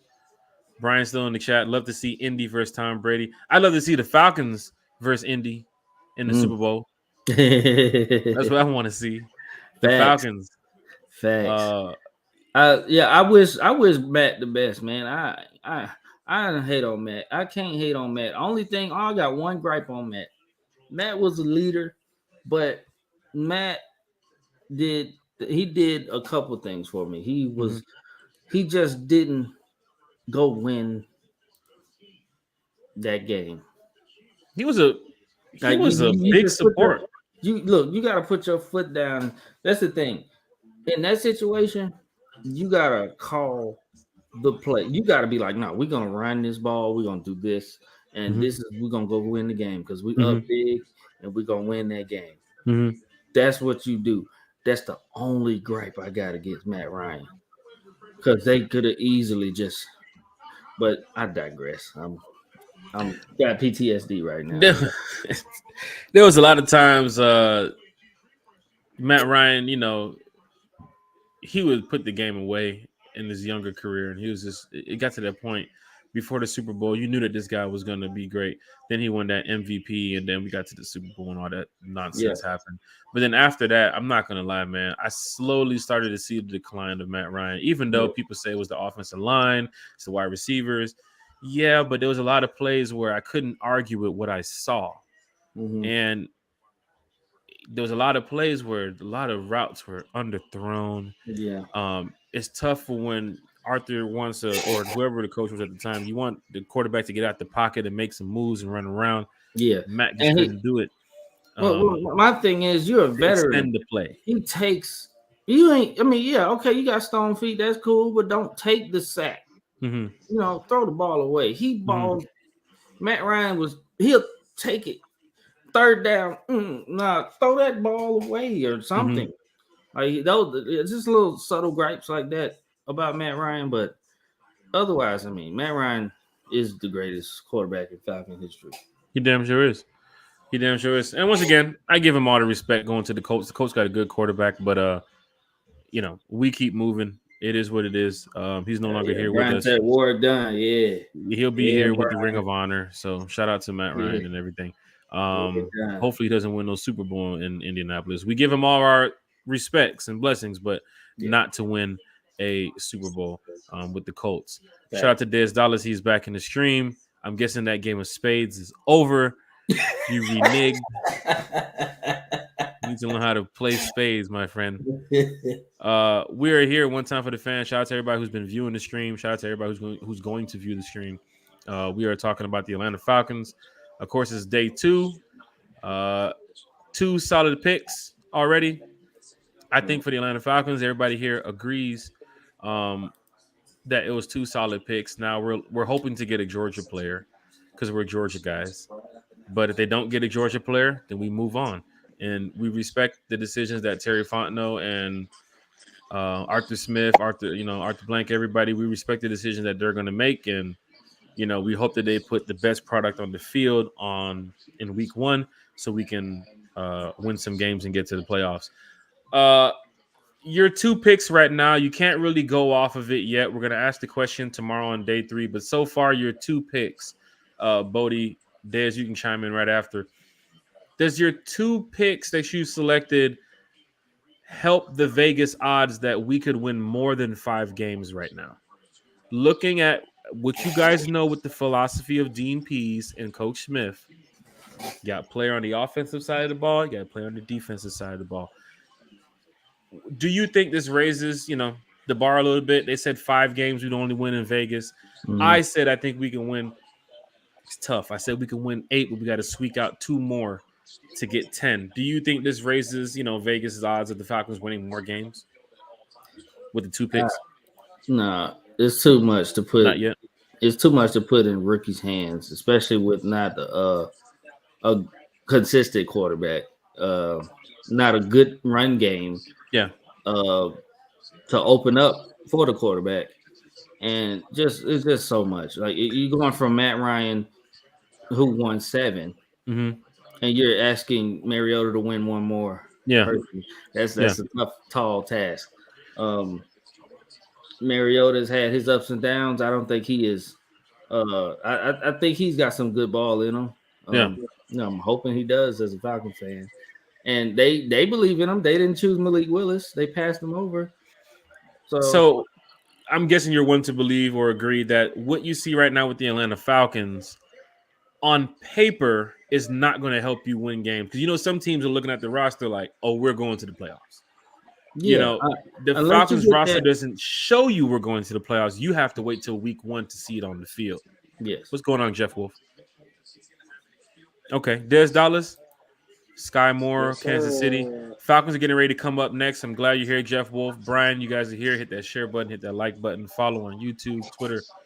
One time for the fan, Facebook. One time for the fan is everywhere. We're going to be at every home game, every away game, bringing you some of the best podcasting that we can here, city of Atlanta.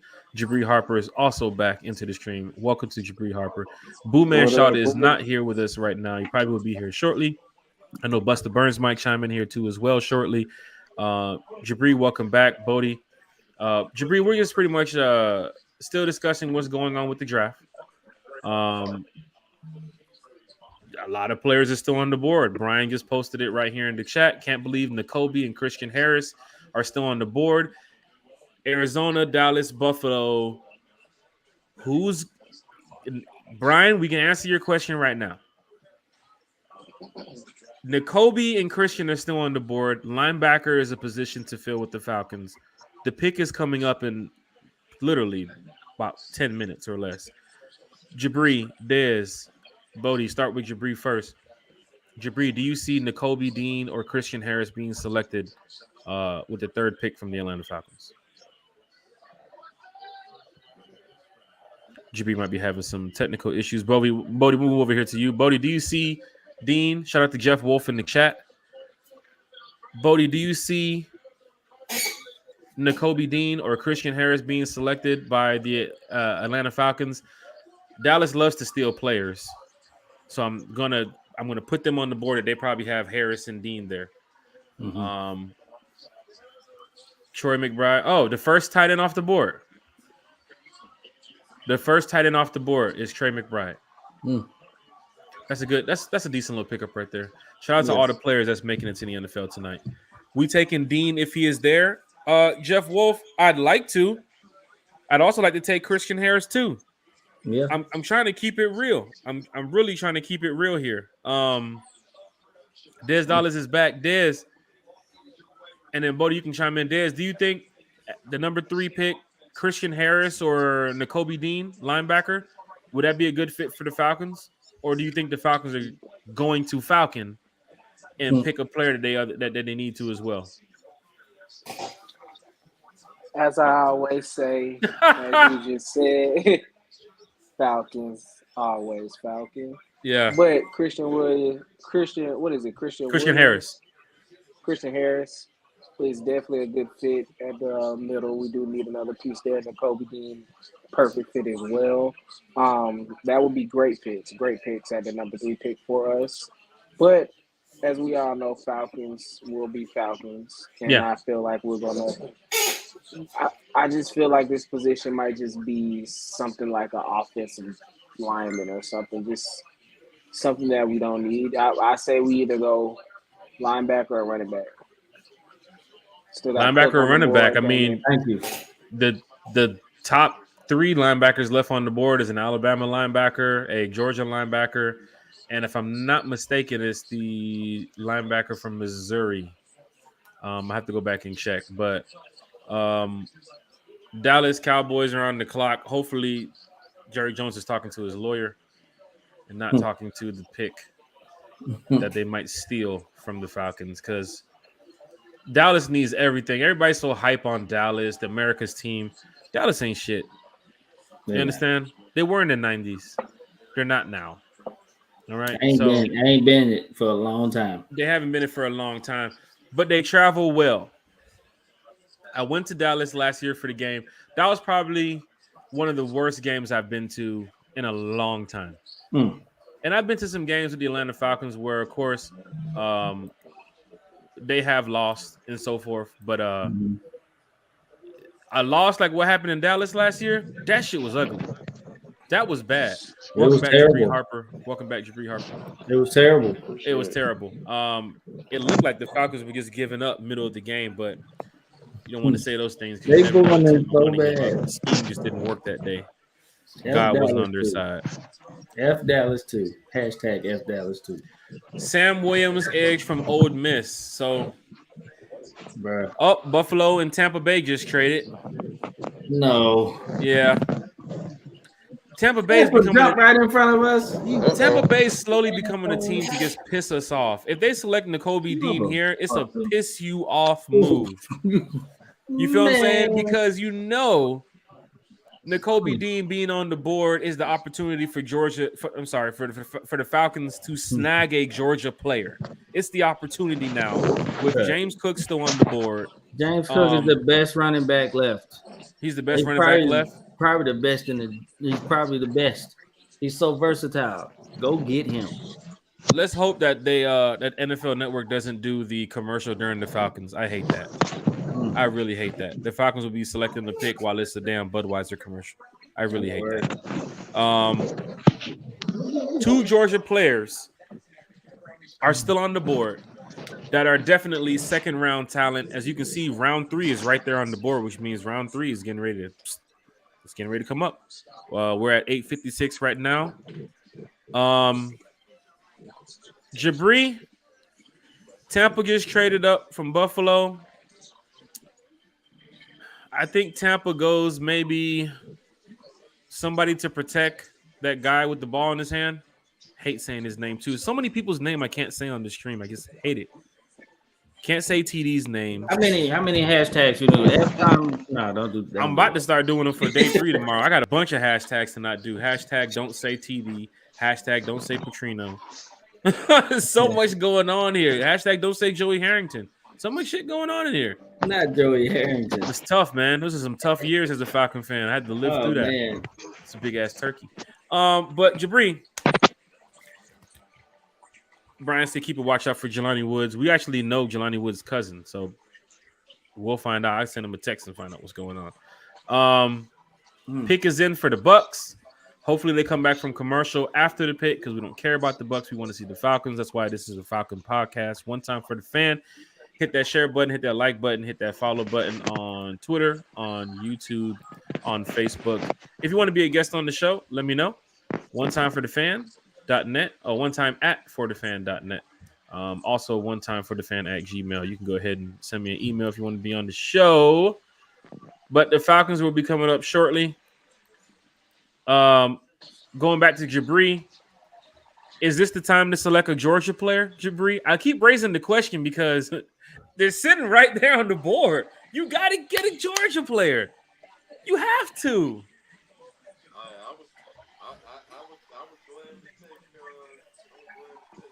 Jabri, your microphone, it's a little bit low. Yeah, it's a little bit low. Just in case you get that fixed, I'll switch over to Bodie real quick. Yeah, Bodie, I'll see if I can get it fixed. Okay, do your thing. It's not a problem. All right. Bodie, I know what you're gonna say, man. Are you upset if they don't select the Georgia player, knowing that they have a couple more Georgia players left on the board? Would you be upset if they didn't select the Georgia player here? Your first pick is a wide receiver from USC. You went to the West Coast. Your second pick is a defensive end from Penn State. You went up north. You got a guy in your backyard right now. Positions that need to be filled. If you go running back, you're going to have 5 on the roster, but you can get a guy from Georgia with James Cook. As you said, he's the best running back still on the field. Yes, Brian Kingsley and Nagbe. I butchered another name. So sorry. Kingsley, he's a good edge rusher too as well, but we're looking at the Georgia players just for this moment right here because Bodie's a big Georgia guy. Bodie, are you upset if the Falcons don't select a Georgia player right here? I mean, that's something to consider if you want to sell tickets to. If I was the Falcons, you feel a need because I think they need both of them, Nakobe and Cook. You feel a need, and then you feel just feel my heart. As a Georgia fan, makes me feel much better to see a dog out there. I want to go see N'Kobe or James Cook. You just feel my heart. You know what I'm saying? Like, but I mean, I'm Georgia biased. I be that, but I know the good players. I got faith in them. I got faith in them. Jabri, welcome back to the stream. Everything good?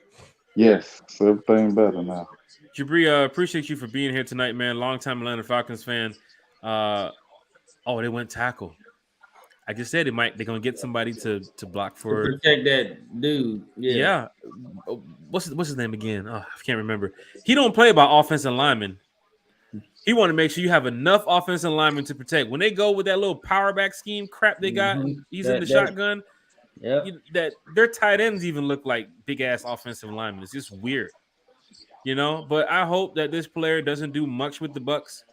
I hope he sits the whole season. Tell you the honest truth, But the Atlanta Falcons are on the clock. It's time. Let's hope they don't go to commercial. Bodie, go ahead and chime in. They won't go to commercial. I don't think. Yeah, they just came back from commercial, right? You don't want to pay another. You don't want to pay. You can't. No more paying advertisement. Actually, they about to put this basketball game on me. What's going on with this? You better switch to NFL Network. Dez, I know you might be watching. Dez, you there? Yes, sir. I know you might be watching it. Please don't say the pick if you're ahead. I know some of y'all might be watching your updates and your alerts.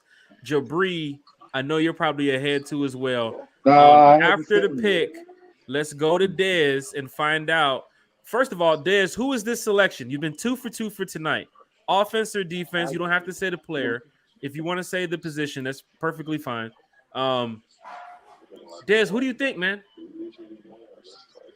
Linebacker. If Dez go 3 for 3, I'm shutting the stream down tonight because he mentioned the luck about the jersey, about the gambling thing. That was an inside joke. Jabri, position right here, wide receiver in the first round, went to the West Coast to get your wide receiver. Penn State went up north to get your defensive end. You have he's right there on the board. It's right there in front of you. UGA. What are they going to do right here, Jabri? You don't have to tell me the player. You can just tell me the position. If you think it's going to be offense or defense, that's perfectly fine. What do you feel like, Jabri? You're the GM. You're sitting like a GM right now. Arthur's on the phone with the next. I want to say Falcons. Defense, but I don't know. They might go offense again. They might go offense. I want to say defense, though. Shout out to my boy Jay Swill back there in the back. Shout out Jay Swill. Oh, Ward Dunn. Now that's the player with heart. That's small. Yeah. Hey, he should bring up pick is in, fellas. Pick is in. Ward Dunn. Pick is in, boys. You bring Warwick Dunn in because, of course, you want fans to feel welcome with this new player. You just spoke about Warwick Dunn, Bodie, and here's Warwick Dunn on the screen. It's amazing. Amazing selection. Amazing. Let's go, Falcons. Let's see who you got. Everybody in the chat, hit that share button, hit that like button. Let's go. Let's go. Who they pick?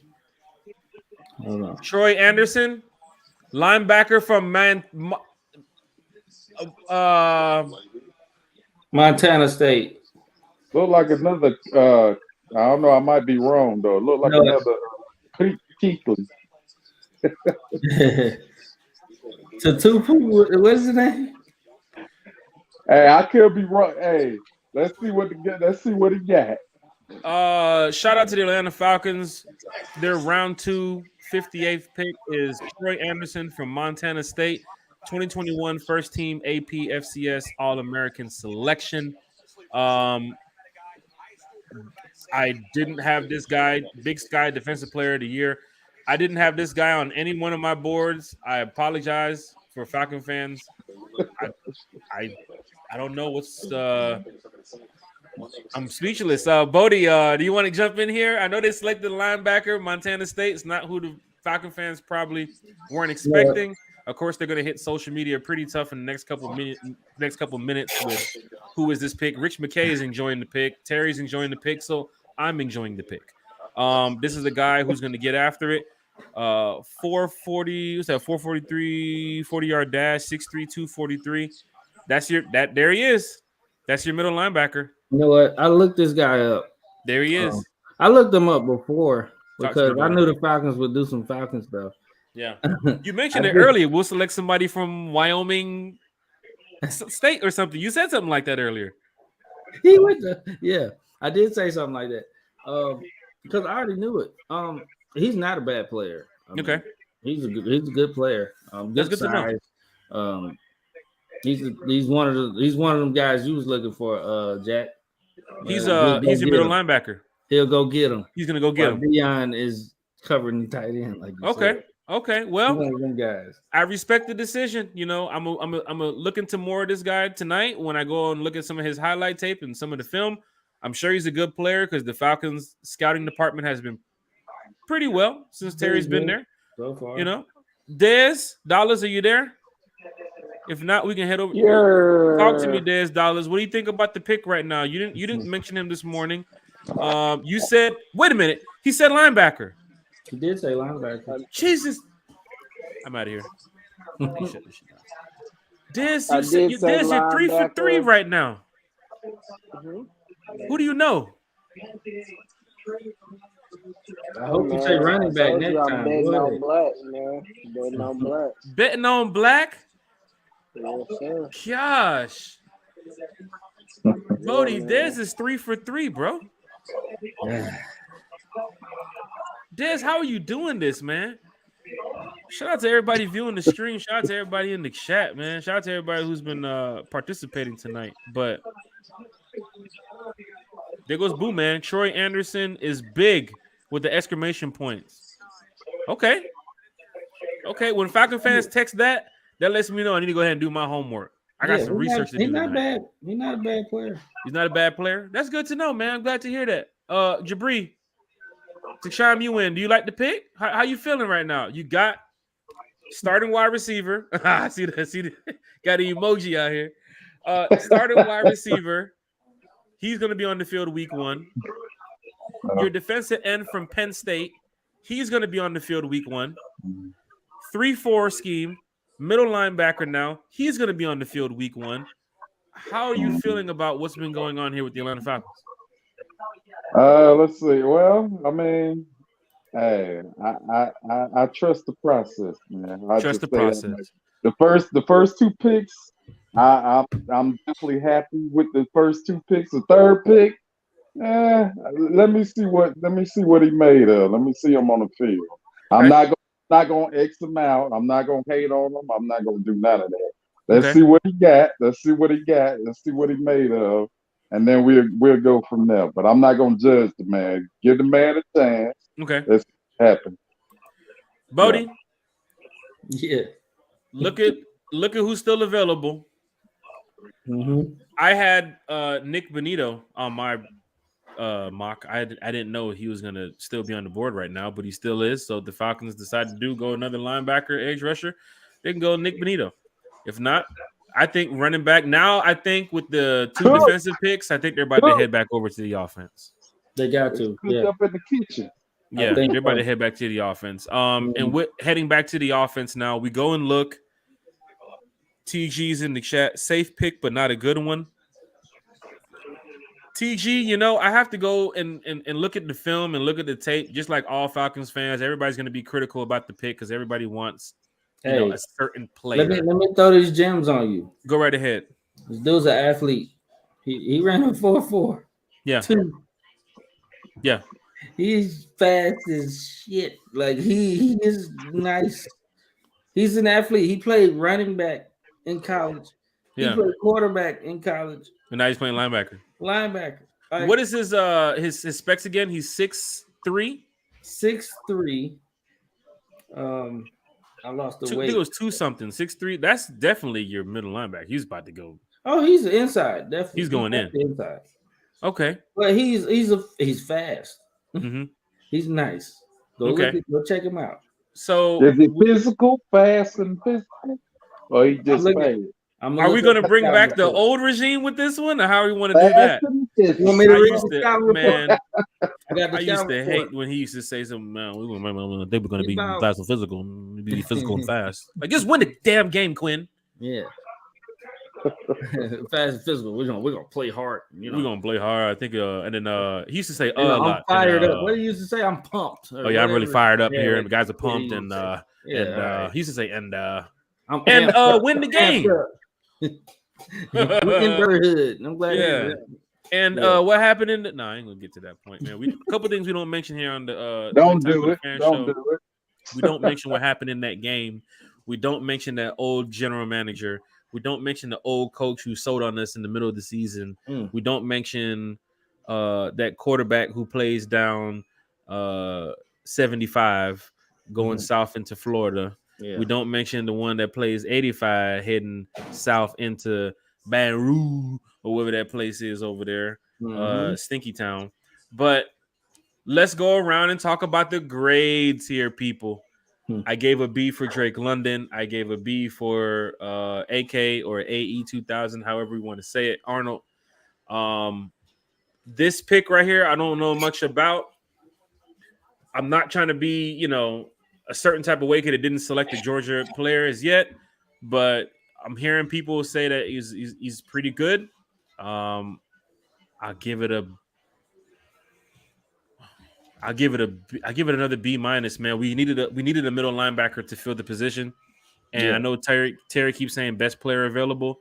Hearing that this guy ran like a 4.4 and he's this big player in the Mountain West, so the division he came from, that's pretty big. I want to see what he's made of in week 1. We're going to see him out there in the field if he's healthy. Of course, he makes it through preseason and training camp and so on.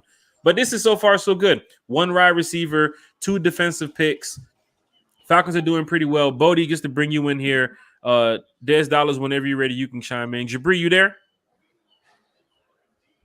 Jabri might have stepped away for just a moment. We'll get Jabri back here shortly. But yes, Bodie, Des Dollars is still here. Your grade right now, Bodie, and we'll get to the chat. Brian just posted his highlights in the chat with the OMG emoji. Now, what is your grade for this pick right here? Because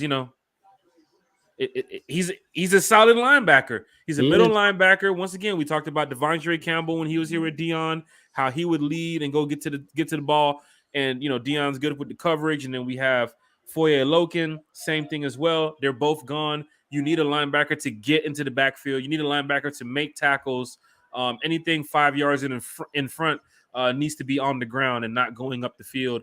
What do you think about the pick, Bodie? Let's bring you in. What do you think about the pick? They feel the need. Mm-hmm. I give it a good B minus. Urlacher. Hey, Urlacher didn't run 4.4. He didn't run no 4.4, but that's to call Urlacher. Look, I'm gonna run down the scouting report. Let's go. 6'3" and a half. 243 pounds, run a 4.42. That's saying he's got a great frame, tall, long build, filled out well, great speed, of course. Legit sideline to sideline ability. Good vision and trigger outside the tackles. Kills perimeters, runs and screens. Flashes the ability to slip blocks in space and length and quickness. Versatile athlete, like I said, he was a running back, he was a quarterback, he played safety too. His negatives: below average change of direction and fluidity. Okay. Struggles playing downhill, rarely triggers as quickly as needs to. Missed opportunities for run-throughs. Well, he's with Coach Pease now. So what you just said right there is, if you look at most linebackers in the league, a lot of those have the same thing. They all have the same, tendencies to have that negative factor. But you're with a great coach like Dean Pease. He's going to help you out. You know what I'm saying? He's going to teach you how, when you're running downhill, how to stay relaxed and how to stay balanced and, go by the form and the technique that Dean Pease wants you to run. The Falcons, I think they're making good selections right now. I mean, look what they're doing. They got the linebacker who's going to be on the field. Their defensive end's going to be on the field. Their wide receiver be on the field. Breece Hall now. What's going on here? I thought Breece Hall was already. They already picked. Yeah. Breece Hall showed up. I guess he came. Look, he had regular clothes. He not in no suit. So they called him, and I guess they invited him on the stage to get a hug from the commissioner. But he got picked like 30 minutes ago. An hour ago, I know. Man, if you don't get this nonsense off the screen, man. Let that man have his time. All right, you know what? Like I said, shout out to all the NFL players who's getting drafted tonight. I mean, this is really big for them. But I don't want to see Jets fans like this all over the screen. Jabri, get into you now. You say you want to see the linebacker on the field come week 1. Looking at the team right now, the defense, wide receiver with the first pick, 2 defensive picks right after. Do you see the Falcons now going back to the offense with their next pick? And as you can see on the screen right now, ATL is right there back on the board again. Yes. Right after Seattle, right after Indianapolis. Bring Malik Willis is still Cook. on the board. N'Kobe Dean still on the board. I would be happy if they go defense right now and select 3 defensive players. But Jabri, let us know, what do you think they might do with the next pick? Are they going back to offense? Yes, I think they're going to offense, and I think if Cook is there, I think we're going to nab him. We're going to get our first Georgia Bulldog and go with Cook. Let's go. I feel it in the gut. Let's get it. Jabri is going with Georgia running back with ATL's pick coming up shortly. Yes, sir. TG, shout out to TG in the chat, man. TG, if you want to drop your information in the chat, because we're on YouTube, it's going to be streamed out after this as well when I share it. If you want to drop your information in the chat about your travel agency, definitely go right ahead. Or if you need me to help you promote it too, going with this podcast and the stream, just talk to me, bro. Thank you for all that you've done as a friend, bro. And you're a diehard Atlanta Falcon fan too as well. You keep it real. TG, we need to get you on the show, bro. We got to get you on the show, TG, this season. So we'll definitely talk to you too as well. But Brian has mentioned Malik Willis is still on the clock. N'Kobe Dean is still on the clock. Is Travis Jones still on the clock from UConn? Yeah. You see about these mock drafts and about he's going up here, he's going to Buffalo, he's going to go to top 20 pick. The man is still on the board. And like I said, I think Kansas City has a quarterback, Buffalo has a quarterback, Denver has a quarterback, Jacksonville has a quarterback. Minnesota is kind of not too tied with Cousins. Malik Willis can go there. Daniel Jones, I don't think is too tied in the Giants right now. They didn't pick up his 5th-year option. Malik Willis can go there. Cleveland. Denver, Minnesota. Cleveland is tough with, they got Deshaun Watson. Tannehill, I don't think he'll be there for the future. So I can see Tennessee probably going Malik Willis. Chicago, no. Jacksonville, no. Seattle, yes. Indianapolis, yes. I personally believe that Malik Willis will be off the board coming up here shortly, not to the Atlanta Falcons. I'm with you as well. We're going with a running back. Dez Dollars, I know you're a little bit busy. Chime in when you're ready. But Bodie, Georgia running back, do you think the next pick, and TG just mentioned something, that's our last pick for the night? Because we traded away the other pick. No, we didn't. Drake Jackson. There he is. We still got 2/3. We got 2. What did we trade away? The 4th. We traded the 4th. We traded the 4th. Okay. So we got 2/3. That's why I like that trade for the Penn State DN, because we didn't trade one of the thirds. Yeah. Chase, you said it well. This year has proven mock drafts are whack. You're damn sure right about that, boy. You Right damn there. sure right about that, because all my mocks are messed up. Yeah. Going over here to Jabri now. You see what's going on now with the Falcons, the 2 defensive picks, the offensive pick, running back you said might be next. Let's just say the Falcons don't go and select the running back. What other offensive position do you think they can go after?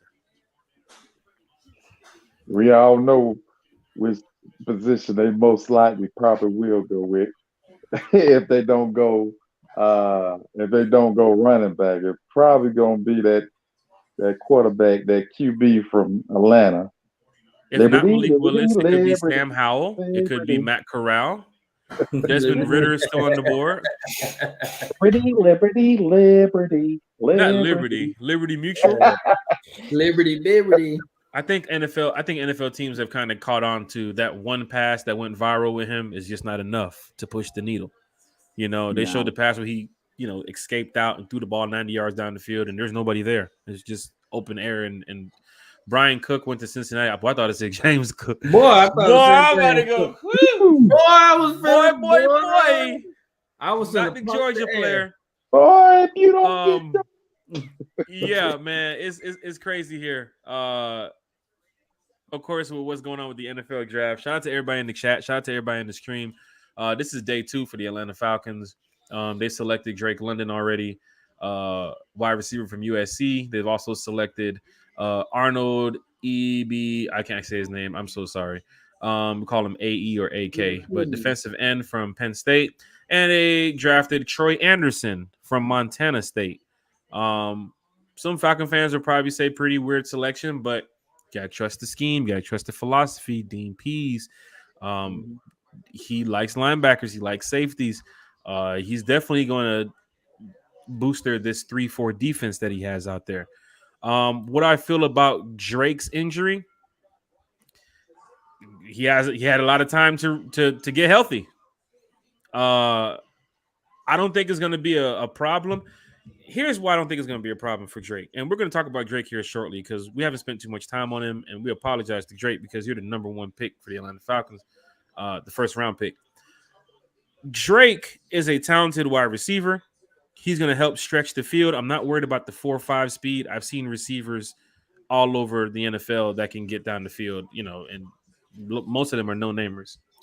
Drake London was brought in because the Falcons have scouted him. They went to his pro day. They had the interviews. They saw the workouts, the secondary workouts. They like what they saw, and they selected the best player available. Fans can argue with it if they want to, but you have to trust the organization and what they're doing. You have to trust Terry Fontenot. You have to trust the GM. You have to trust everybody. They see this. We're behind the cameras. We're behind the screens. We got to trust that Terry really did pick the best player available.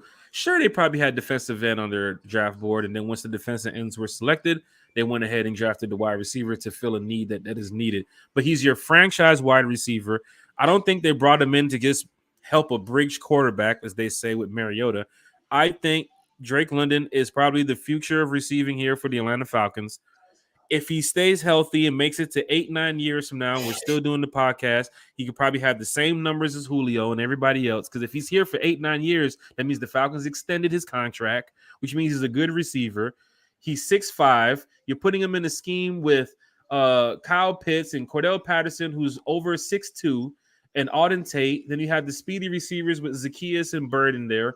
He's going to be a great wide receiver, I think, in the NFL. I'm sorry Falcon fans didn't get who they were supposed to get, but I have no problem with Drake Jackson. Not worried about the injury. If you're on the field week 1 and you're making plays and we win the game, hats off to you. But it's not about one game with the player. It's seasons upon seasons you have to go through for players to be like, hey, I like this guy. Because when Julio came out, I'm sure there was a lot of people that didn't like the Julio pick. I'm sure there's a lot of people that didn't like the Calvin Ridley pick, but they won your hearts quickly with the plays that they did on the field. Julio especially, because who would have thought Julio would be here for that amount of time? Wide receivers, if they don't get the bag or get the Super Bowl ring early, hell, they move on. Look what's going on in the NFL right now. Look at A.J. Brown. He mentioned yesterday the money was too low, and then went to Philly and got the bag. So the new age wide receivers, your Garrett Wilson, your Olave, Drake London, it is what it is, man. These players are going to come in here and make an impact for whatever team they play for. I just hope the dude from the Saints don't. Damn, I said the name. Damn it. I wasn't supposed to say their name, but the dude who plays in that team up 85, down 85 in the Bayou, I hope he doesn't have a productive season. But, Drake London should be a wide receiver who we all should respect and look at and say, this guy can do something with the Atlanta Falcons. Bodie, just to bring you in here, Des Dollars is not here. Jabri's having some technical difficulties. One time for the fan show. Chase has raised the question, what do we feel about Drake's injury? Are you concerned about Drake's injury at all, Bodie? No, I'm not at all. I mean, the talent speaks for itself. It's an ankle injury, He's had time to recover. He should be ready to go by camp. Mm-hmm. That didn't deter me in the slightest. I mean, this man put up stats on a team where everybody and their mother knew he was getting the ball, and he still caught the ball and did things. Like, dude, in 8 games, he had 88 receptions, 1,084 yards, and 7 touchdowns in 8 damn games. he missed what, like four or five games to even pad that stats. Imagine that if he played the whole season. Oh shit! Cook's gone. Sorry to interrupt. One time for the fan, the guy who we mentioned, who we thought the Falcons were going to select with their next pick, has just gone to Buffalo. That's another dog off the board. Nakobe Dean's still on the board. I think their offensive guard is still on the board. Bodie was explaining to us about Drake's injury, why he's not concerned about Drake's injury, because Chase in the chat here has raised the question. But yeah, Cook's off the board. But Bodie, if you want to continue talking about Drake's injury and why you're not concerned, go right ahead. The floor is yours. Or if you want to talk about what you're looking at on the screen, it's on you.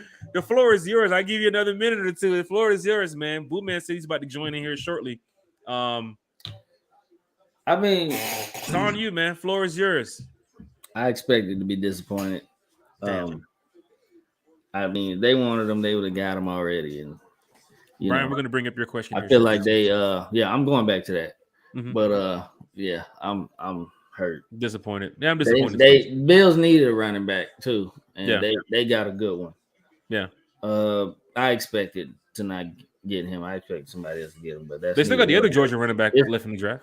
Yeah, he's still there, and there's other Damian Pierce. There's other running backs. Yeah, there's other good running backs on the board. I'm not tripping. I mean, I am, but I'm not. We're both tripping. We're Georgia fans, man. Yeah. Either way, though. But back to Drake. I need a drink now. Drake is the youngest wide receiver in his class. He's not even 21 yet. He can't drink. He can't drink. Yeah. He just has the most upside to do. Like I said, he was on a team where you knew that he was getting the ball. He was the guy. And they still couldn't stop him. He was gonna have about 1,500 yards if he played the rest of the games. He was gonna have 1,500 yards and like double-digit touchdowns, probably. Yeah. He got hurt, broke his ankle. Yeah. He'll be fine though. He'll be ready. See, Brian put a question on. Yeah, Brian has a question here, and we're just doing some Falcons free talk here as we're getting ready for the Falcons to select their pick. I mean, we was here yesterday for day one. We saw the Drake London pick. Had a great show. Thomas M. Scott jumped in. Buster Burns jumped in. Tonight, Jabri Harper has been here with us. A lot's going to be going on with One Time for the Fan this season. So hit that share button, hit that like button, hit that follow button. Brian has raised a question here on the screen. How are we going to pay Pitts and London both? That's going to be a tough decision in 4 to 5 years. Do you know what's a good thing about that question, Brian? 4 to 5 years. 4 to 5 years, bro. 4 to 5 years. Look what Terry's doing with the cap. He's not finna. Hey, don't want to say his name. It'll be. Terry's not gonna come in here and TD us. Terry's gonna make sure that he's going to be here for a long time. And to be here for a long time, what's going on? Paradise Travel Advisors. Appreciate that, TG. Paradise Travel Advisors too. Well, my friend TG, he has his travel agency. So anybody is looking to travel soon, check out Paradise Travel Advisors. On the next stream, I'll get some information for you guys too as well. We'll also have TG on the show too as well this season of One Time for the Fan. 4 to 5 years, I had no problem paying them in 4 to 5 years because if you do it correctly, both of them will stay. I think they want to keep Pitts as the franchise tight end. You can have multiple players as your franchise if you do the cap right.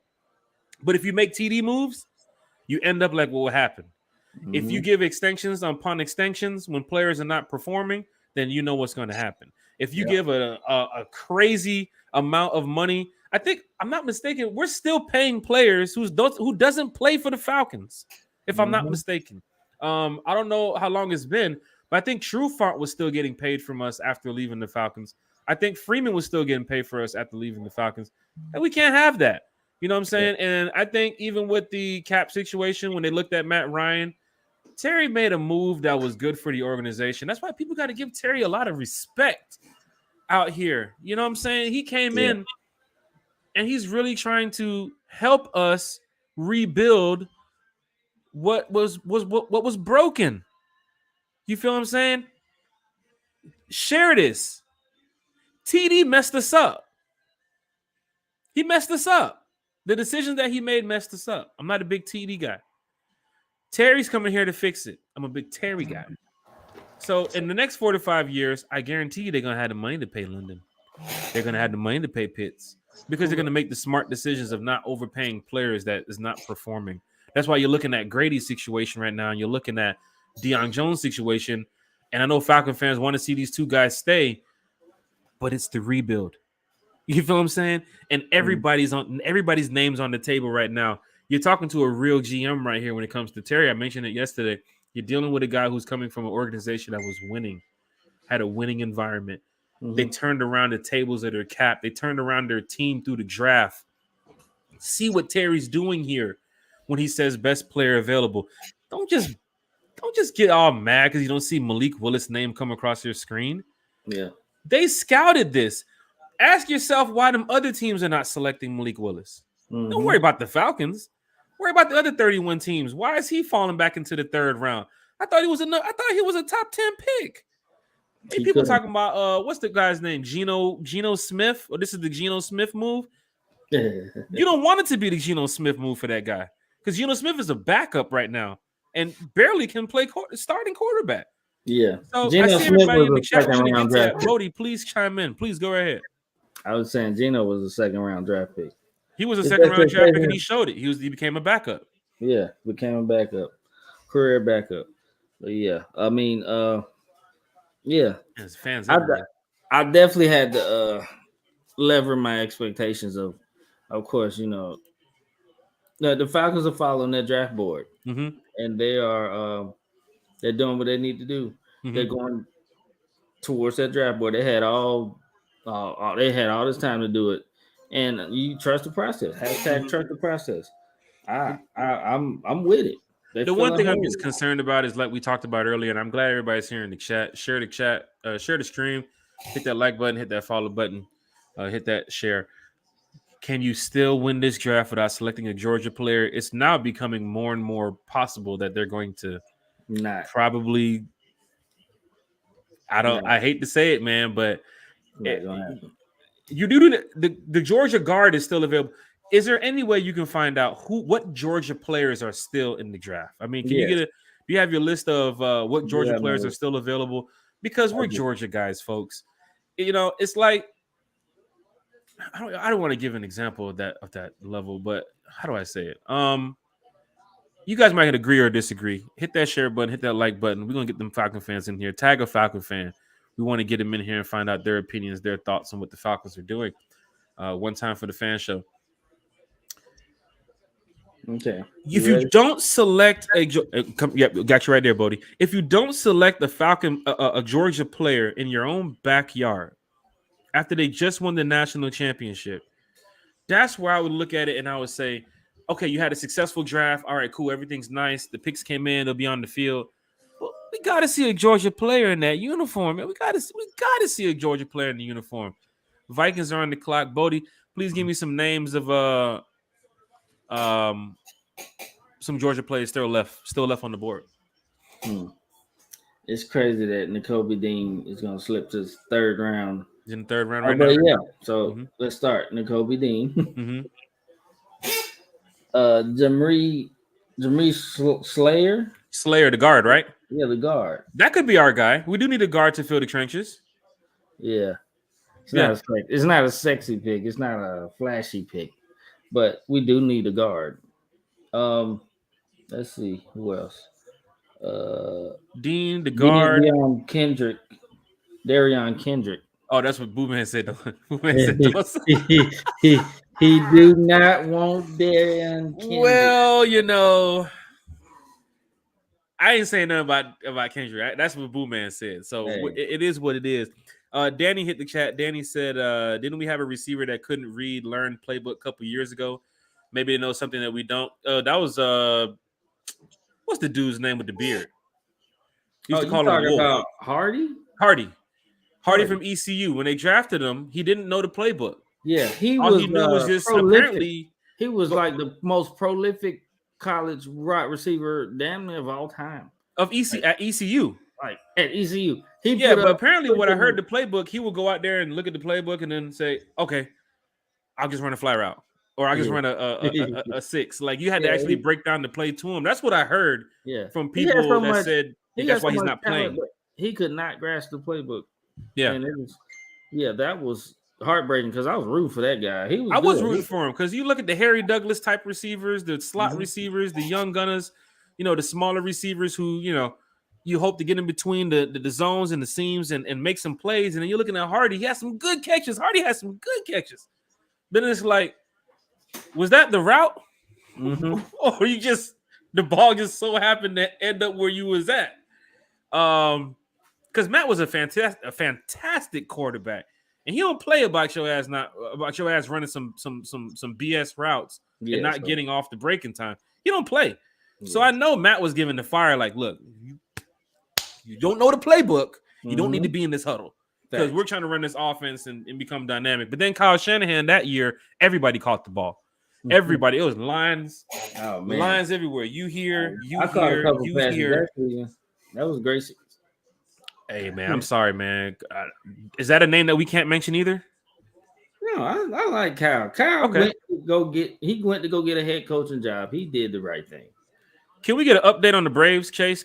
What's the score of the Braves as we get back here with the Atlanta Falcons draft? Falcons are 2, 4, 6, about 7 picks away. Oh, look, if you look right now, both Falcon picks are on the draft. So that should be coming up. It's 9:36. We probably have about another 30 to 45 minutes. Bodie, after that pick at 82 is 114. Wait, 74 is coming up. 74 and then 82, and then we have 114, and we'll close the show out one time for the fan. I don't think the Falcons will make any moves after 114. I think they're pretty solid on their day 2 and day 3 picks. With the way this draft is moving, tomorrow, round 3, day 3, we'll have round 5, 151, round 6 at 190, and round 6 again at 213. Thank you, Chase, for that update on the Atlanta Braves. It's 5-1. I know this is a Falcon stream, but just to side talk for a little bit, we got some fans in here who I know who's fans of Georgia, probably fans of Atlanta United and the Hawks and the Braves. Acuna is back. Bats are hot, as they say in baseball. Has the Braves, and this is the question that everybody chime in, hit that share button, hit that like button one time for the fan, hit that follow button. We here tomorrow. We here day 3 too as well. It starts at 12, so we're gonna load up in here about 11:45. Bodie, you gonna be with us tomorrow for day 3?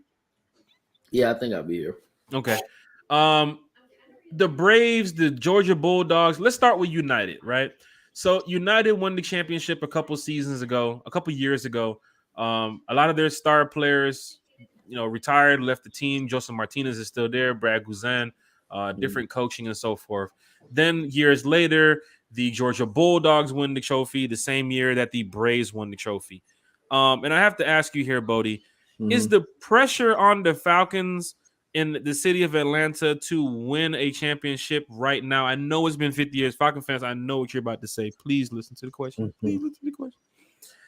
Is the pressure right now on the Falcon fans on the Falcon organization to win a Super Bowl right now, this year or next year, because Matt Ryan's not here no more, Julio's not here no more? Or could you give them a window between 2 to 5 years to win? Some would say the Falcons won't win in the next 5 years. I think with this new regime with Terry, they're going to win a Super Bowl before we have the World Cup here, and the World Cup is in 2027. I think the Falcons are going to win a Super Bowl before 2027. Do you see that happening? Before 2027? I mean, 5-year window. It's a new regime. It's a new regime. It's a new start, They keep putting together what they're doing, then we're gonna be fine. We're gonna be fine. I mean, like, thanks, Brian. It's hard to say if they're winning a Super Bowl. They just got to keep stockpiling and just keep working at it. I mean, I know we had all those years of Matt Ryan and one Super Bowl appearance. We was on the brink that one year when we lost to San Fran too. Yeah, and the year we got beat by the Giants. Yeah, the year we got beat by the Packers. Yeah, so it's a lot been going on. But yeah, continue. We're on the right track. I'll say Terry. Like I said, I like what Terry's doing. We're on the right track. Just gotta get that franchise QB, man. and a damn run game. And the chat, you guys can jump in with this. Are you fine with what Terry has done with the cap situation? Um, the Matt Ryan move, possibly this Grady Jarrett move, possibly a Deion Jones move. I understand fans are upset to hear the word rebuild, but when you do a rebuild, everybody's name's on the table.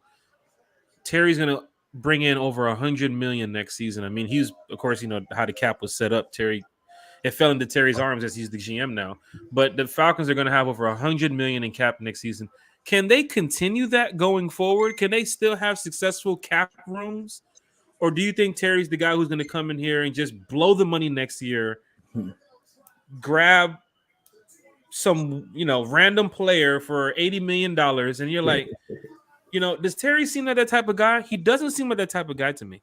He does it, and they managed very well in New Orleans when he was there, and he's bringing those traits here. I love how he has not gave away a whole lot of money. Well, we don't have a lot of money to give this year, but the way he's managed it very well, and he signed young players on prove-it deals with the potential to sign them for more money next season, which is probably what he told them, because we're gonna have a lot of cap, and he's on his way. Like, he's managing it well.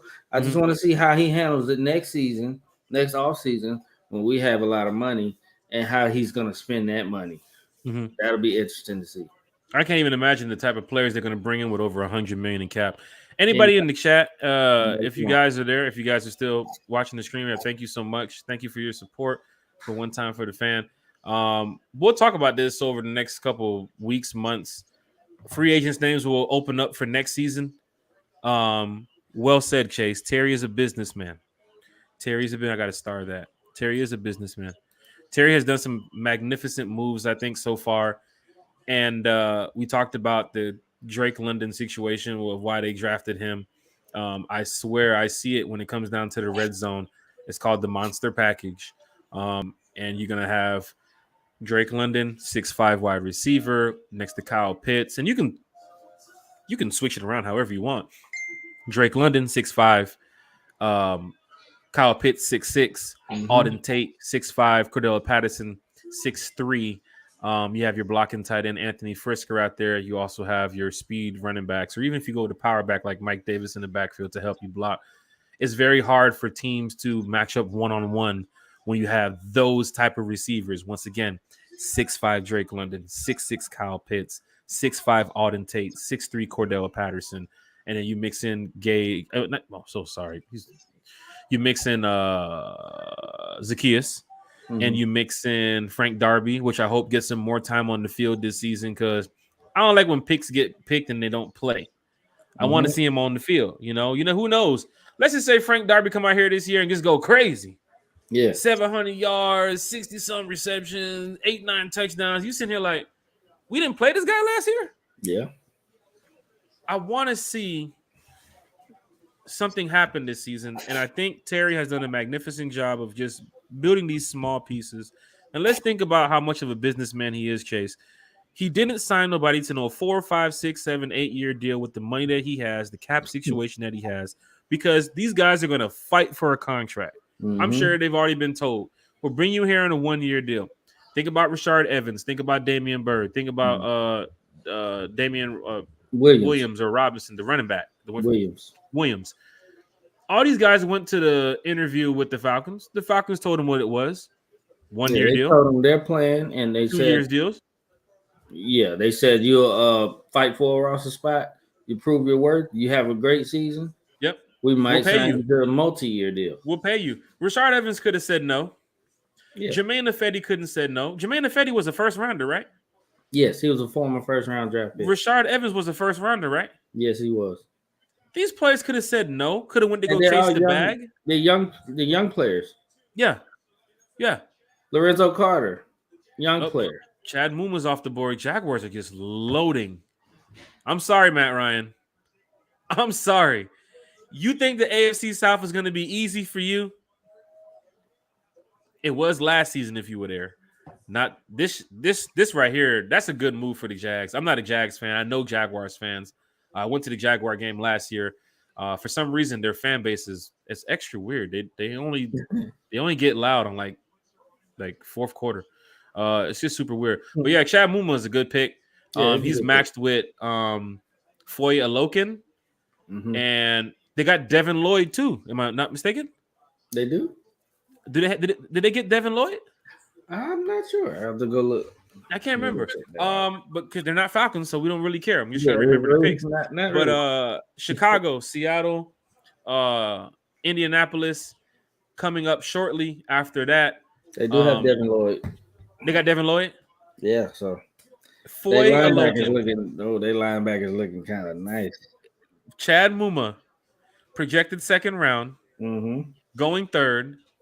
Foye Alokin from the Falcons got the bag. Heavy bags. Big one. And Devin Lloyd, who was projected as a first rounder. The Jags just did something to really show that their competition, Davis Mills, he had an all right season as a quarterback for Houston. I think he was – I know the Houston was a bad team, but Davis Mills, they like him. They're going to keep him. They're going to keep him. The Colts, that whole division is in sham. But shout out Matt Ryan for being over there. I mean, it is what it is. Shout out for Terry Fontenot for making that move, putting Matt in a nice position. But the Falcons will always be my number one team. I talked about Matt Ryan being one of my favorite Falcon players of all time. A lot of Falcons can say the same thing, so it's not a problem. Fans are out there. Las Vegas. I wish I was there. Thomas M. Scott was there yesterday. I think he's there today too as well. The Falconator is there. My boy Jay Swill is there. A lot of other Falcon fans are there too as well. So shout out to them because I know they're getting ready for the next pick. Seattle. Chicago's in right now, then Seattle, then Indianapolis. But Brian made a good point. We traded the 114. Yeah, we did. The fourth round draft pick. So we have is it 1 4th round? We have no fourth rounds. We have no fourth round. So after that 82 right there, that's it. After we got one more pick, then we got 74 and then 82. 74, then 82, then we're done to the 5th round. Okay, and that will be tomorrow's show. That's tomorrow. And then we have the podcast coming up. That's going to be on Anchor. That's going to be on Spotify. Only the live streams you guys see right here, right now, is only going to be for the draft. We have another live stream coming up on May the 12th, 8 p.m. for the schedule release. That's going to be a fantastic day. We're going to have some Falcon fans from the Rise Up Tour group come in here. Such as Thomas said yesterday, he's traveled to 27 cities. I had some other Falcon fans who I've been speaking with, and they are really nice. They're really cool. I'm glad to be friends with. We're going to get them in here on May the 12th to talk about the NFL schedule release, talk about the cities we're playing in, more about the Rise Up Tour group, because we started once again with 2 members, and now we're well over 650 members. And that is something that my boy Thomas put together when he called me a couple years ago to talk about the Rise Up Tour group. And this is the funny story. So let me tell you how I met Thomas. Chase, I appreciate it, man. Chase has been a big support. Chase, the floor is yours when you want to come on the show, bro. You let me know what day, either the podcast or the live show on May the 12th. You know, I'm going to a lot of these cities. One Time for the Fan will be there. One Time for the Fan is always going to be around. We're not letting go of One Time for the Fan. I'm always going to have it. Bodie 3000, the co-host right here. He's been an amazing co-host.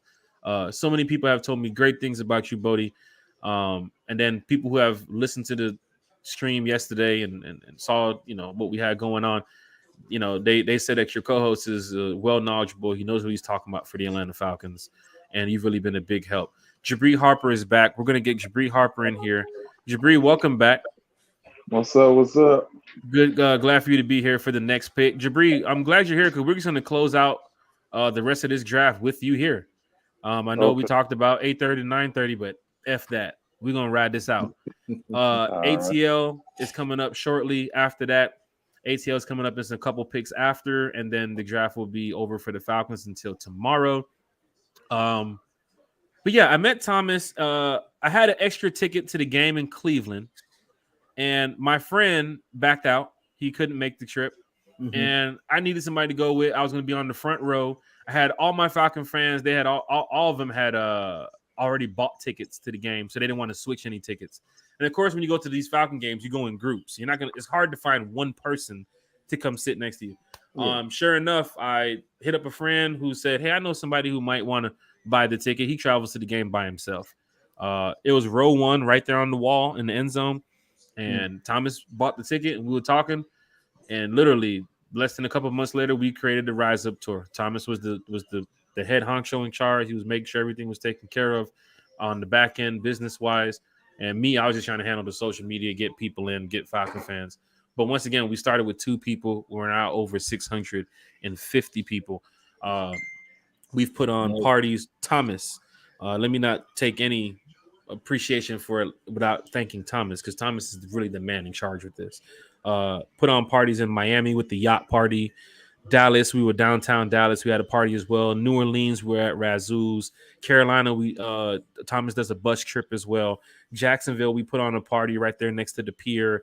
Tampa, they have the party at the A&B Wing House right there next to the stadium. Washington, we was at one of the bars downtown. When we go to a city, we turn up. We turn up, we show up, we show out. As Falcon fans, Bodie, I see the face, because that's what we do as Falcon fans. When we go to these different cities, Thomas had a great idea when he said Falcon fans travel to these cities and they don't have nothing to do. They go around, they try to, find things that they can do to take over their time until the game starts. Yeah. So we would do like little small things. Minnesota, we might have like a breakfast here and have a dinner here, and then they'll have a party the Saturday night before the game. But once again, we started with 2 members, and it's over 600 members. And right now, there are still people trying to get added to the Rise Up Tour group. So May 12th, we're going to have a big show for the NFL schedule release. I'm going to get the ladies of the Rise Up Tour group in here, and they travel very well. I'm going to get them in here. Yeah, because they know Falcons football, and they travel very well to all these games. We've already talked about some of the away games that we'll be attending this season.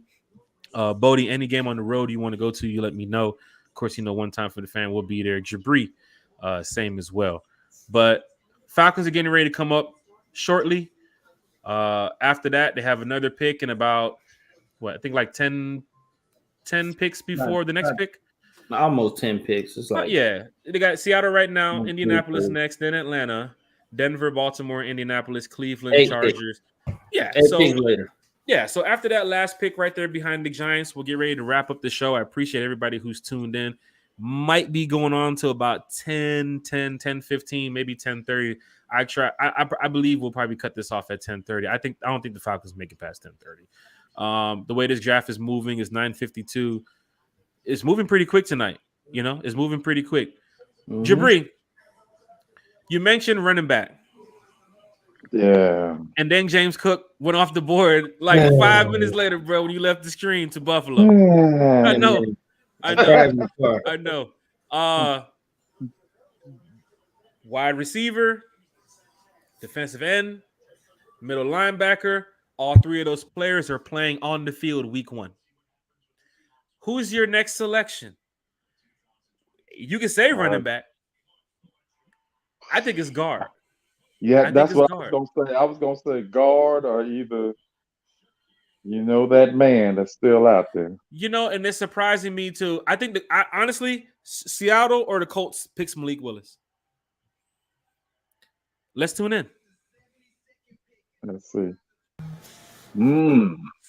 He said, Abraham Lucas, tackle.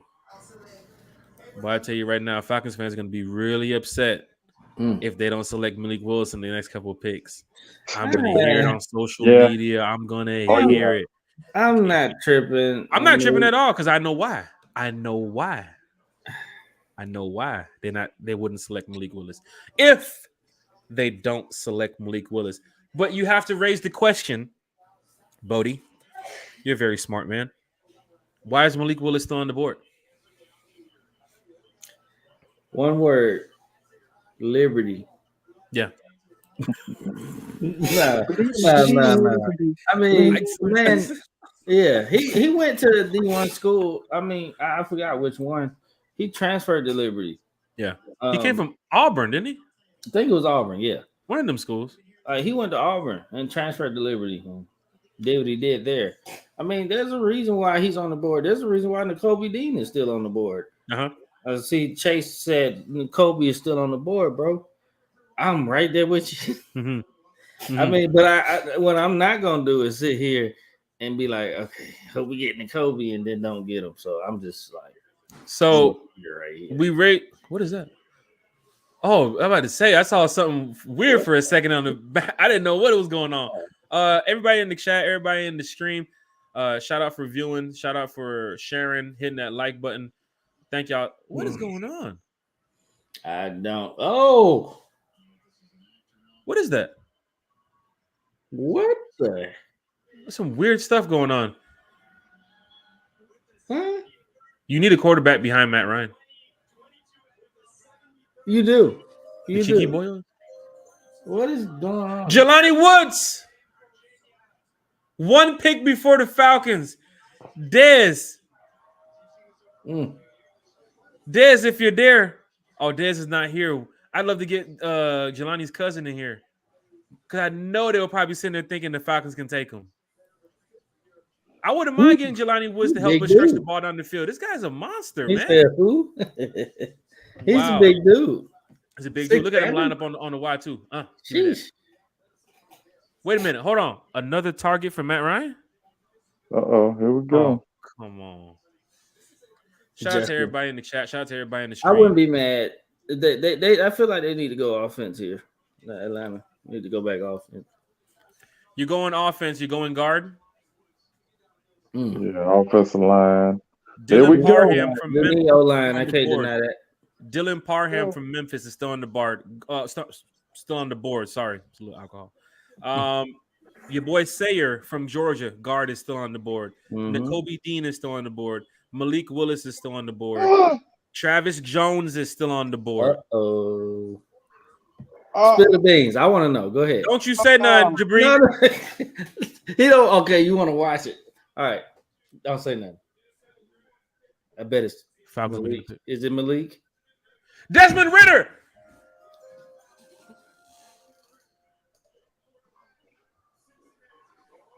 Let me hear what they got to say. Wow. That's him. That's your franchise quarterback for the future, boys. He'll get his chance. He's better than Willis. Get in here. I knew. Yeah. Get in here. Better than Willis.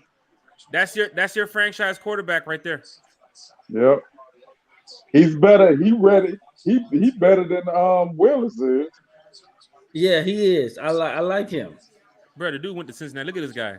3,000. Look at this guy. 30 touchdowns.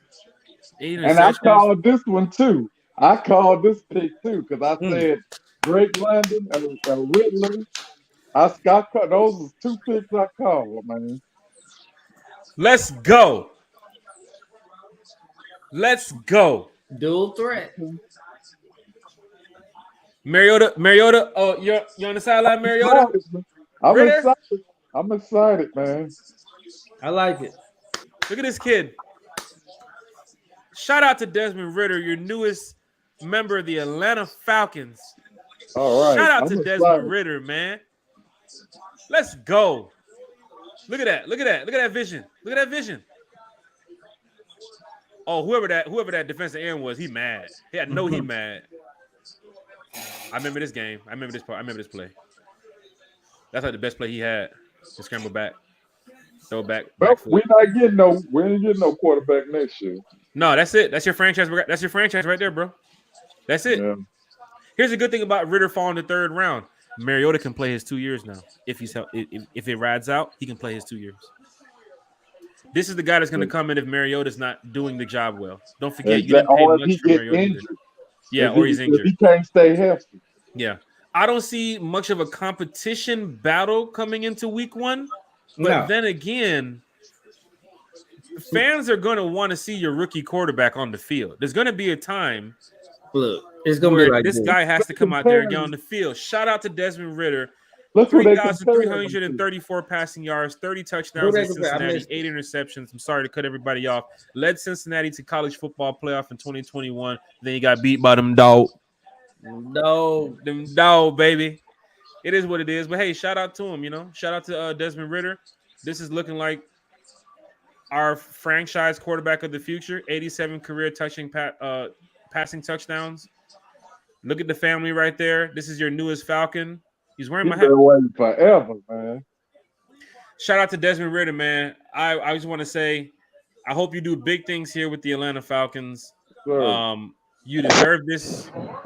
Terry, they look excited to have you from seeing them in the war room. And if they're excited to have you, that means you're going to play. Okay? You're going to play. I don't think it's going to be week 1. You never know. But I do think you're going to play. I do think you're going to make a name here for the city of Atlanta and, of course, for the Atlanta Falcons. You look determined. I'm ready to hear, your press conference tomorrow. Ladies and gentlemen, Falcons have one more pick. Say it again, Alex. Look at my boy Alex. They better not rush him. They won't. He got all the time he need. Ain't no pressure on him. Let's go to the chat. Henry's a Jets fan. Yeah, a respected Jets fan. I respect Henry. He's a good friend of mine. But he does support the one time for the fan stream. That's what friends are for. He got to sit at least a season before taking over, though. You know what, Henry? I don't have a problem with that. If Mariota is healthy, Dez, we'll get you in here in a second. Jabri, you good? Jabri's out for a second. Christian Harris. Oh my gosh. This draft is wild. Now, don't believe the hype. Now you go get Desmond Ritter, a running back. For the future, right? For the future. But that running back's going to play this season. Ritter might be, Yeah, I mean, he'll be around when Ritter's ready. I think, Dez, are you there? Yes, sir. Let's bring you in with this, Dez. This is right up your alley, Dez. You wasn't a big Matt Ryan guy. And Dez, you see Alex is in the chat? The boy Alex? Yes, sir. Yeah. Dez, Jabri, we'll get you in here right after Dez. Dez, you wasn't a big Matt Ryan guy. But now you have a quarterback. You have 2 quarterbacks who are mobile. You mentioned this a lot. Matt Ryan can't get out the pocket. He's not fast enough. Why is he taking the sack? Why is he can't be elusive? Look at Mahomes. Look at Jackson. Now you have 2 quarterbacks who are mobile and who can get after it, who can stretch the field on a 3rd and 1 or a 2nd and 2. Dez, how do you feel about this pick with Desmond Ritter, your franchise future quarterback? I like it. You like it? Picked the quarterback at the right time. Mm-hmm. We didn't force it. We didn't say, "Hey, oh my God, this is the time that we need a quarterback." It came down to a point in the draft where, like, hey, we feel the need at linebacker. We feel the need at wide receiver. We even got edge. We have Ritter out here. We got Willis, and they already said that Ritter was already the better quarterback anyway because he can read the field. From what I know, he's just all around better quarterback. So he did turn Cincinnati's program around. Yeah, he took them to the Final Four, wasn't it? The college playoffs. Yeah. College playoffs. Yeah, they lost to Georgia. Exactly. No, they lost to Alabama. They lost to Alabama, and that's true. So, Jabri, because I'm just shocked right now. I mean, I am too, but excited shot. It's a good shot. It's a good shot. Bodie, you're coming up right here after Jabri. Jabri, talk to us, man. Desmond Ritter.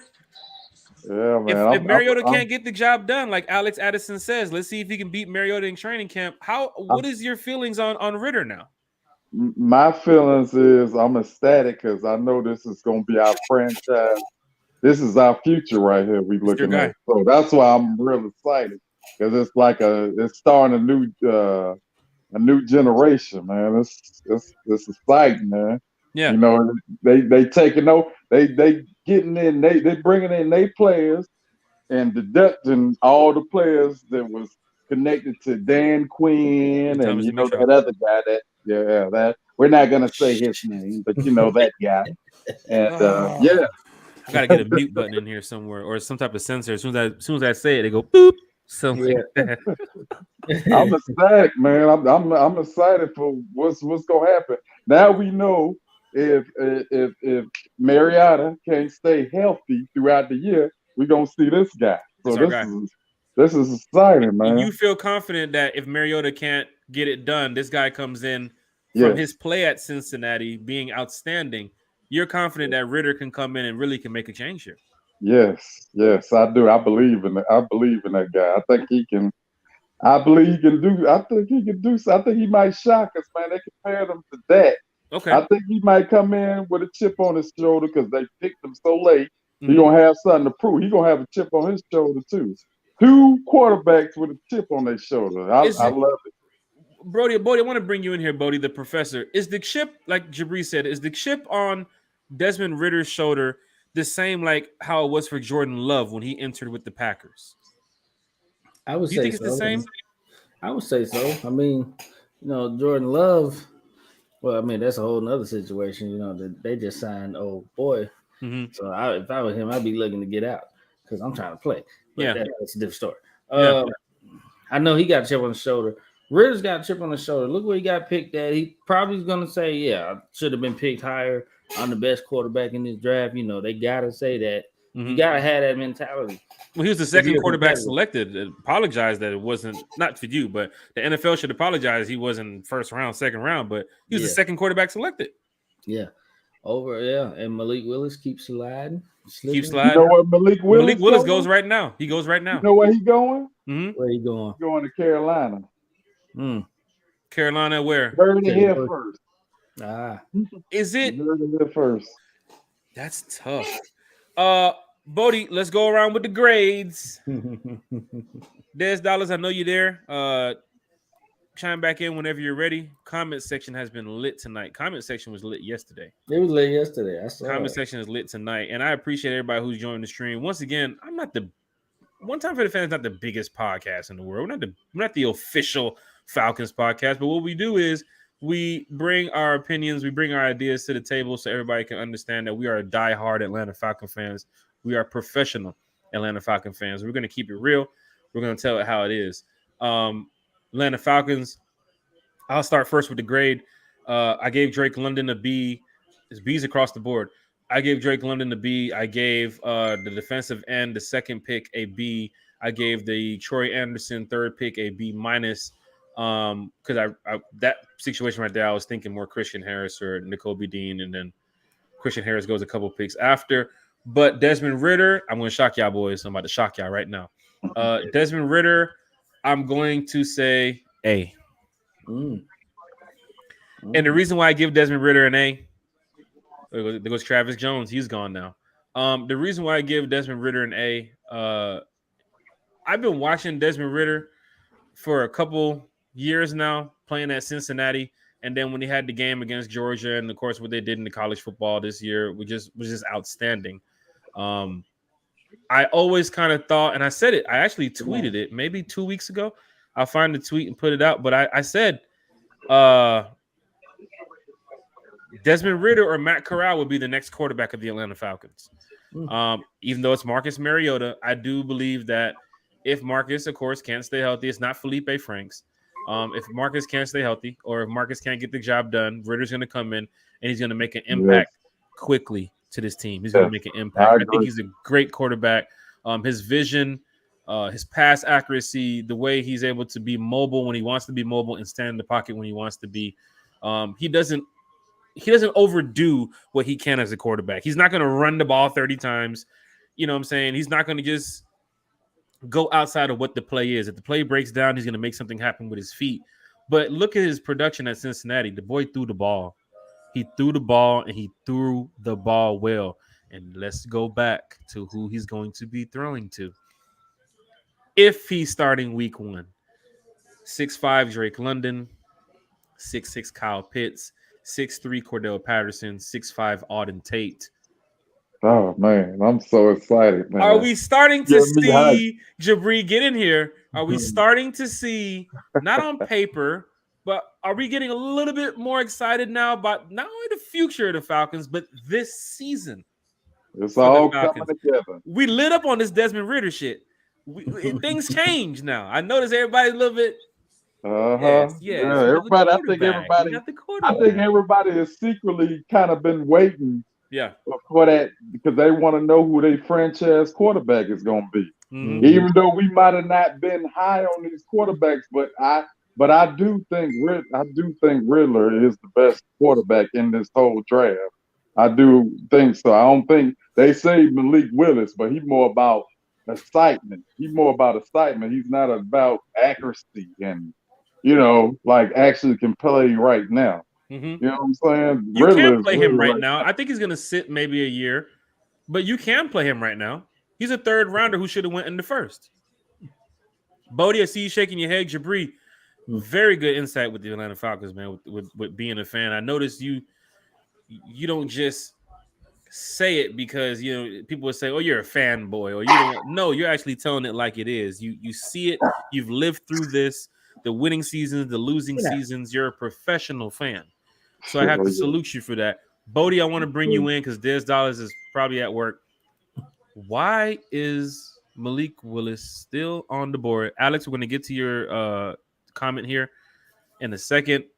Bodie, if you even want to jump into what the comment says too as well, you can do it after this. But why is Malik Willis still on the board? I thought Malik Willis was this phenomenon. And shout out to Malik Willis. He's a great player. I don't play college football. I'm not the quarterback. I'm not going to the NFL. I'm just doing the podcast. But shout out to Malik Willis, his family, everybody. He's done great for Liberty. But why? Falcons fans were saying we need Malik Willis at number 8. It is the third round, pick 78, and he's still on the board. Could you say that would have been a reach if the Falcons would have selected Malik Willis at 8, seeing what is going on right now in the NFL draft? Well, would have been a reach for me.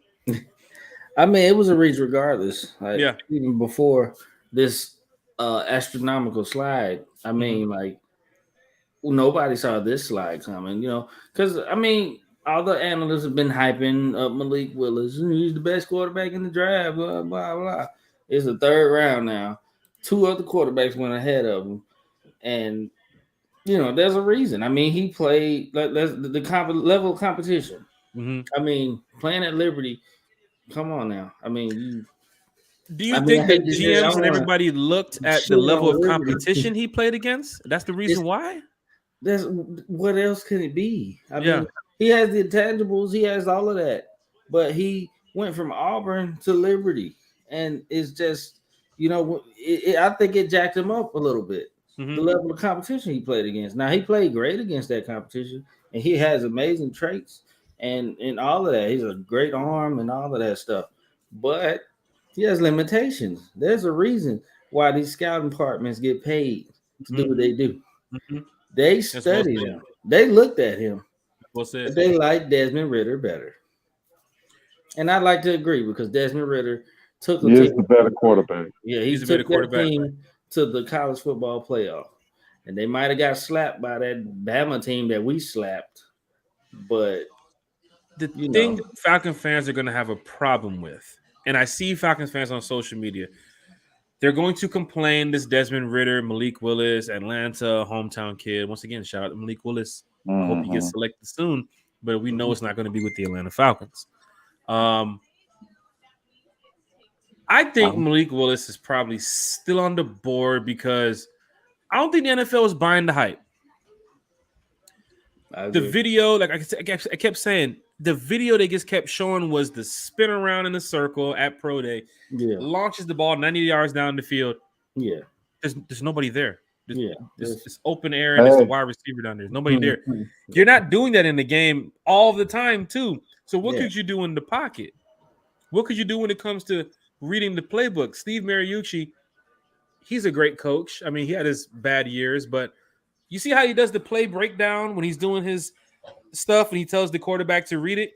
Go back and look at the Desmond Ridder tape. It was on NFL Network last week. He gave Ridder the marker to tell Ridder to draw the play out. After he erased it, he flipped the board over. Ridder went out there and did the same exact play he was drawing and said who he would go to. He mentioned the post route inside. He mentioned the tight end hitting the seam. Ridder was just phenomenal hearing him just read the play that Mariucci was giving him. And I don't think Malik Willis has that playmaking ability just from the IQ. That I don't want to be. It's not being rude to say the IQ, but we're looking at it from the outside, looking in as fans. I was fine with any quarterback they selected this draft, knowing that the quarterback would have to sit a year. You went third round. Jabri, you can chime in here in a minute. You went third round, and we want to get to Alex's comment too before the Falcons come back to pick because we're going to wrap this show up shortly. You went third round. You got your guy who's going to sit a year if he has to. Mariota is 27. He can play on to do great things in the NFL if he has a great season. The Falcons don't want to keep him next year. The Falcons don't have to keep him next year. They can get rid of him if they want to. But they can bring in Desmond Ridder, and he can start making things happen either week 1 or next year. But I didn't see the hype with Malik. I didn't buy it. I understand he's from Atlanta. I didn't care. I didn't buy it. I salute that he's a good player and playing for Liberty and he's coming out to the draft, but I didn't buy him being an Atlanta Falcon. Not one bit. As the Falcons are getting ready to pick up again their last pick in the draft tonight. Tomorrow, they are back at 12 o'clock. The NFL draft will be here to cover that. The day 3 picks. Getting to Alex's comment. Very good comment too as well. So go ahead and scroll back up and bring this up here. Jabri, you can chime in on this too as well. He should be confident coming into ATL and go hard in training camp. If Mariota can't beat him out, then he needs to start. It's really up to how well he picks up the playbook, which I think so far reading those 2 lines, I think Desmond Ridder is a really good playbook. I think he's really good at reading the playbook. Grade overall is an A, not because of his ability, but because of the value pick. If he becomes a franchise quarterback, then we lucked up. Well, that's true. He's a third rounder. I mean, if he does become a franchise pick, then we did luck up. I wouldn't be disappointed or surprised if we get another quarterback in the near future with a better draft class. If you believe that, Ritter's our guy for the future and he comes in and has an amazing season, hell, if he takes us to the Super Bowl, this guy's going to be the franchise guy forever. But it's hard to call a quarterback a franchise seeing what Matt Ryan just did. Because Matt Ryan just did 13, 14 years here. Yeah. That's a hard Jabri, you see what I'm saying? It's very tough to become a future franchise quarterback from a team that just had 14 years. Man, I can't remember. I remember when Matt Ryan first came out, man, I had a 73 Impala. You know what I'm saying? I was hitting up what clubs? I was downtown. The clubs in Atlanta stayed open past 2. You know what I'm saying?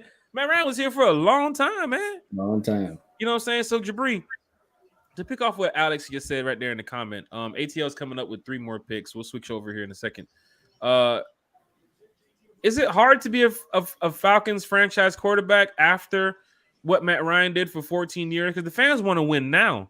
We don't want another 14 years with a franchise. We want to win now. You feel me?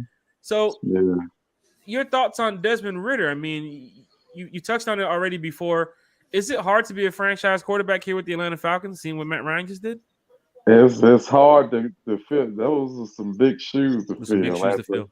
All that Matt Ryan has did for this franchise, whether you love him or hate him, you can't knock what he has done for the team. For the team. And for the city, and what he how many playoff games he done took us to back to back to back. So I mean, you can't knock him. You know what I'm saying? He took us to a Super Bowl. We didn't win, but MVP quarterback, MVP as well. He won MVP. I mean, and 14 years. Yeah, that's some hard. Big shoes to fill. That's tough. Bodie, big shoes to fill for Desmond Ridder? Absolutely. I mean, it's big shoes to fill for anybody. It's big shoes to fill if we get the first overall pick and he got to play, whoever, that's big shoes to fill. Like Matt Ryan he's a franchise quarterback. He was that dude, and like I said, love him or hate him. Yeah. He was the guy, and it just didn't work out for him. Us winning the big one. But I mean, don't deny the talent and the mystique that he has, and that you got to follow that up. Like it's not easy. Yeah. Now, sure. I wanted to talk about his the comment. I agree with what he said. I think it was Alex, right? Yeah, Alex. I'll pull it back up. Yeah. He's right. I mean, shoot, That's the thing. I would. They're gonna start Mariota. I mean, I could say that. I won't be I so can sure say I about can that. say that they're gonna start Mariota. I I think would. they're gonna start Mariota. But look, you remember Jump in back right in after the Jabri. day, Go ahead. I'm gonna say Okay. you remember back in the day. I mean, anything's possible because they signed the Seattle signed Matt Flynn back in the day and Oh paid him all God. that damn money. Yeah. And then here come this third round rookie quarterback, Mm-hmm. and he just was so great in camp. Mm-hmm. He was excellent, and he beat out that dude they paid all that money for. And that third round rookie was Russell Wilson, and he Yeah. never looked back. Yeah. That was an outlier. I ain't never seen nothing like that. Desmond could do that. Yeah. He could do that. Like you said, with the Mariucci, and he wrote that playback. Mm-hmm. If he got the smarts like that, then hey man, sky's the limit. They're gonna battle it. Yeah. I think they're gonna go into it with the intent for Mariota to start. But if Ritter wows them, Yeah. more power to him, and that's just a great thing for Atlanta fans. That means so much. I hope that happens. Yeah. Yeah. Jabri, go ahead. Hey, I love the fact that they're gonna have two quarterbacks competing. That make players play even harder. That's true. And one thing that he said is you can't contest to a player's heart, man. That's true. We can all sit here from the outside, even me, because I was quick to judge and say, this ain't the league of the quarterback. But who knows what heart this man might have. Mm-hmm. We don't know how this man gonna come out and play. I know he gonna play. He gonna come out and play hard because he got a chip on his shoulder. We Here we didn't go. pick him in the first round. He was waiting for a long time to get picked. So I see them competing. I see Here we go. Mariota competing. I see Riddler competing, and I think it's gonna make good for both quarterbacks. And I see them getting a quarterback next year after this? No, because Mariota is still young. Riddler is young. You know what I'm saying? So why would we draft another quarterback when answering Alex to Alex? I mean, I get it. I get it. I get it. The next year draft of quarterbacks is supposed to be much better. Yeah. But who's to say that Riddler might not be as good as what we might think he is? Maybe we from the outside looking in, maybe we don't know diddly squat. He might show us and come out balling. You know what I'm saying? And another thing to you, I'm gonna say is I think Malik Willis, yeah, he a bunch of hype, but I think yeah, some of the fans gonna say, he from Atlanta. I want him, but hey, he's still a black quarterback. He's a black quarterback, and he can run. So I think a lot of the Atlanta fan base is still gonna be happy about that. And I don't want to speak on that type of notion that it has to be this black quarterback. No, the Falcons just wanted a mobile quarterback. They will get tired of the pocket passing quarterback. It don't have to, it could be anybody. It could be me. If I tuck and run, I tuck and run. You know what I'm saying? I'm a mobile quarterback. So the Falcons, I understand how the fans are. They still hooked on Vic. You know what I'm saying? So that's kind kind of where I get that. I ain't gonna necessarily say it got to be black, but I mean they still hooked on Vic. I mean, let's keep it 100. Yeah. You know what I'm saying? So while we were talking, the Falcons just selected another edge rusher. Bodie, do you have some information did you see that? Western Kentucky, 6'3", 17.5, D'Angelo Malone, 17.5 tackles for loss, 9 sacks, 4 forced fumbles, led the CUSA in tackles for loss. His PFF rating was 122 quarterback pressures from 2019 to 2021, 9th in college football, 21 tackles for loss, 11.5 sacks, tied for 4th. I see sacks. I see tackles for loss. I see talent. I see it. I see. You got 3 guys for Dean Pease. Nice. Look what my boy said. Go get Brady. Yeah. Yeah, that's not supposed to say his name. We're not supposed to say his name. It is what it is, man. Gotta go get him. We got Drake London. We're going to get to our grades quickly. The Falcons just made their last pick of the night. We'll get to our grades. Chat, hit that share button, hit that like button, hit that follow button. One time for the fan, Twitter, one time for the fan, Facebook, one time for the fan, YouTube. We're going to be on tomorrow very early. The draft starts at 12 o'clock, so please be prepared for that. Of course, I'll give you some updated information at the end of this stream. But Drake London, wide receiver at 8. Pass rusher from Penn State in the second round. Mm-hmm. Linebacker from Montana State. Quarterback from Cincinnati. Pass rusher from Western Kentucky.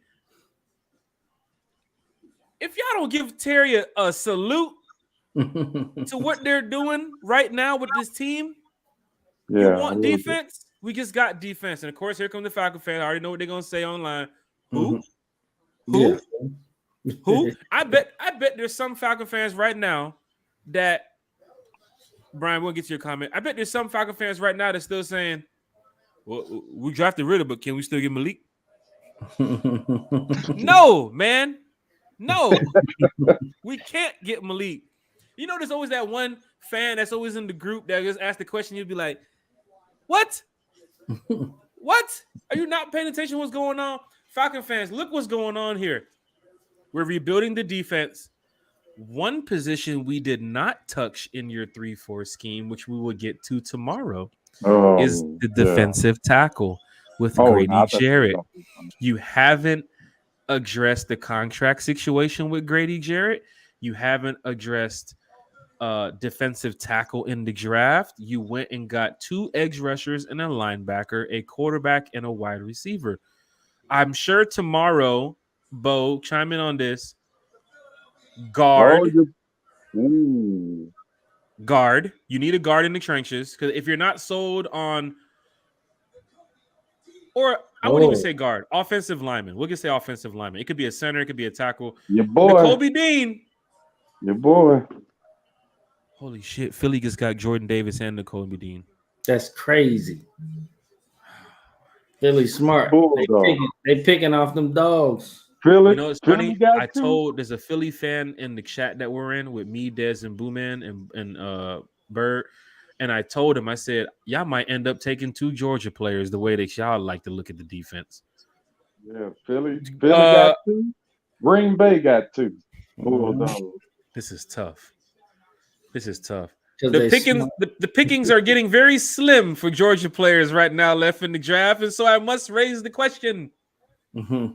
I'll do it tomorrow. For those of you that just joined the stream, the question has always been since day one, can you have a successful draft without drafting a Georgia player?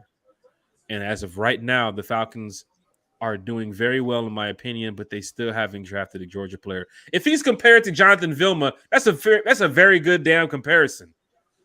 Yeah, because Vilma was nasty in his first couple. Vilma was undersized just like him, and he was disgusting.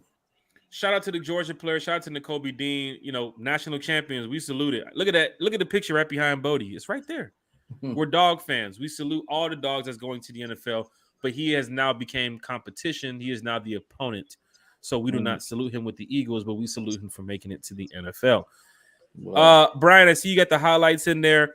We're going to start wrapping this up here shortly. I'll go ahead and finish up these comments. Dude was the first team All-American twice in Conference USA Defensive Player of the Year twice. Yeah. Just don't Kaminsky when you come up in here. Because I heard that same shit with Kaminsky, but I heard the same. No, I'm just playing with you, man. Shout out to the player who's coming in. I can't.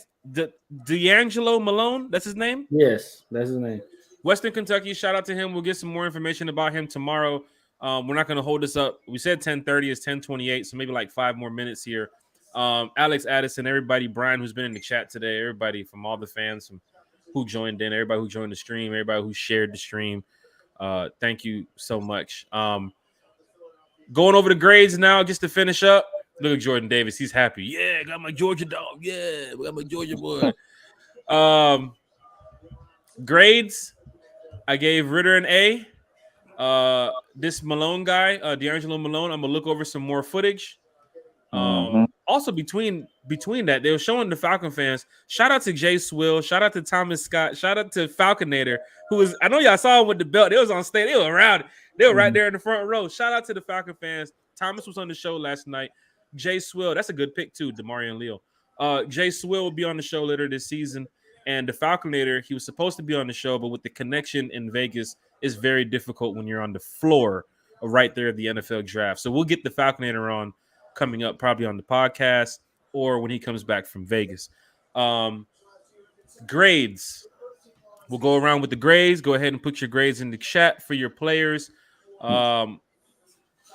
I think that last pick the Falcons just selected, because I'm a defensive guy. I talked about John Kaminsky and Nick Thurman being the two edge rushers on your team. Now you just added two more edge rushers, of course, with Marlon Davidson. However, they're going to swap that around. Like you said, Lorenzo Carter too as well.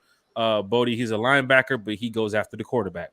I would give that I don't know the players that's left on the board. I'm really out of focus of that right now, but I give it a C plus, because it's another edge rusher. Once again, I'm big on defense. I think Pease is a great coach. I think he's going to try to do the best he can to fit this scheme, this young player. But they drafted this guy because they saw something that they like. For me, as a fan, you come out there and you show what you got.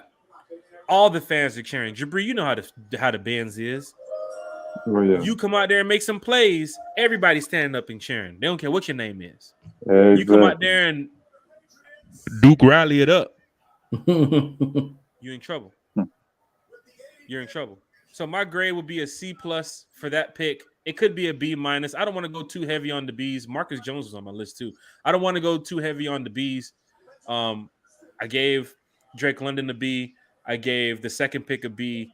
I gave the third pick from Montana State a B minus. I gave Ritter an A, and I gave this player D'Angelo Malones. I'm sorry, I don't want to butcher his name either. I give him a C plus. Bodie, going to you. Jabri, you can chime in next. What is your grade, Bodie, for this pick, defensive end out of Western Kentucky?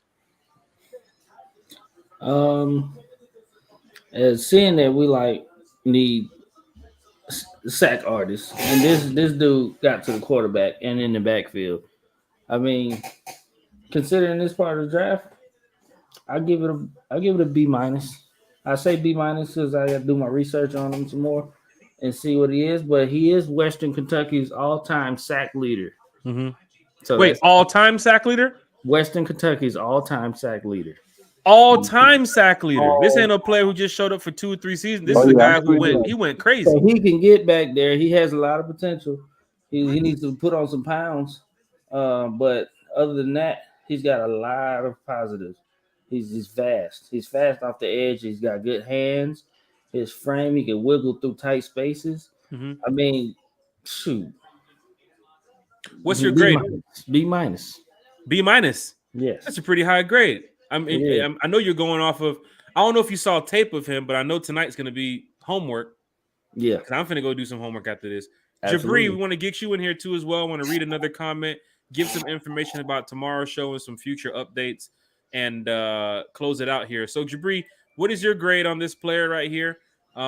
Western Kentucky, like he just said, all-time sack leader at Western Kentucky. He slipped to the 3rd round. Dean Pease saw something. Terry saw something. They like. Arthur Smith's a defensive guy too as well. So he likes that. But what do you see? What do you see? Tell me, man.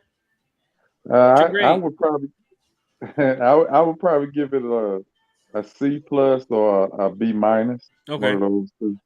Yeah. Okay. So none of these picks tonight gets a D with you, or in the past 2 days. Nobody falls below a C minus for you, right?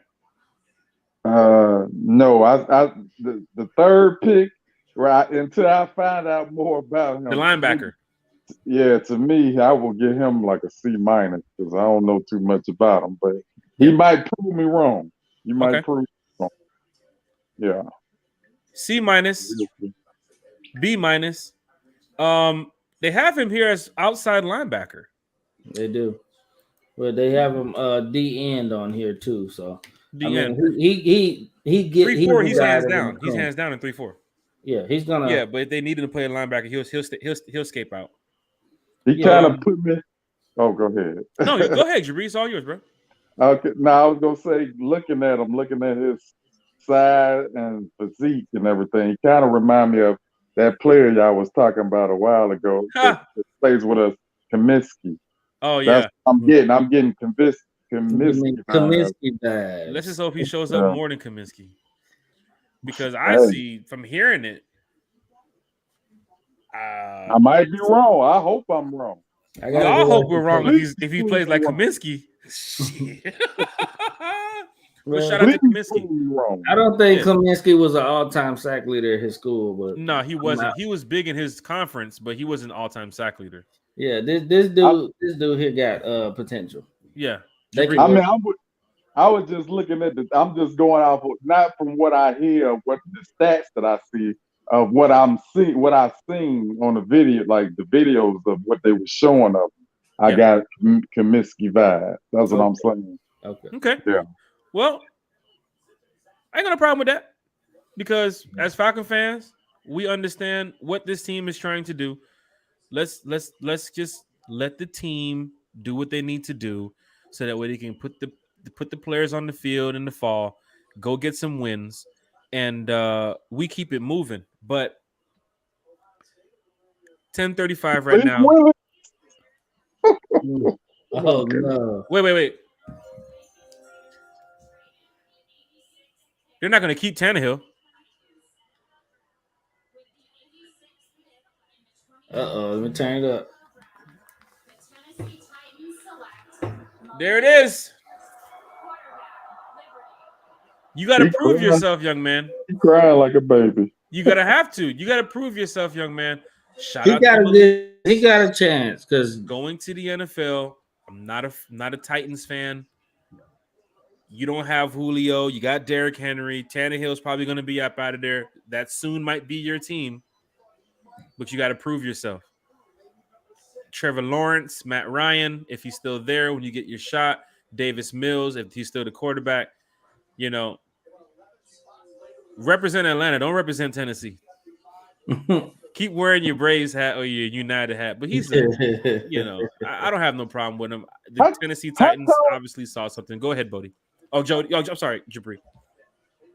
How tall is Riddler? He's taller than 6'3". 6'3". Oh yes, he's Matt Ryan's height.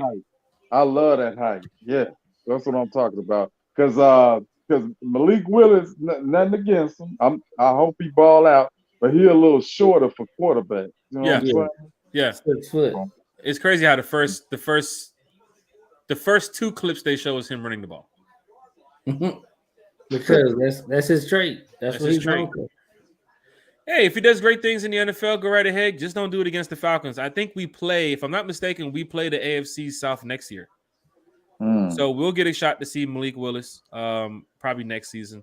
But that's the play right there. That's the play I'm talking about. Tennessee is them fans gonna be on Ryan Tannehill next. Oh, of course. Ryan Tannehill has got you to the playoffs back to back, but he just can't finish the game.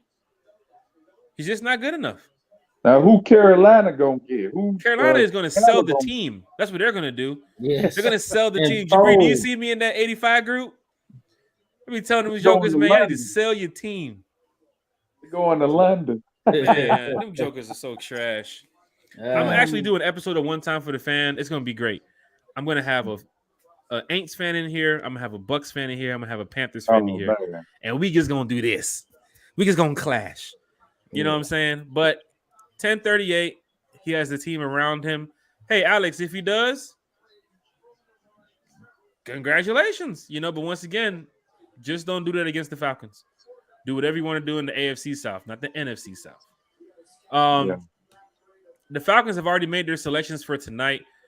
I want to thank everybody who was here for the stream, from YouTube to Twitter to Facebook, everybody who jumped in, jumped out the stream, the comments. We're back tomorrow at 12 o'clock. The draft starts.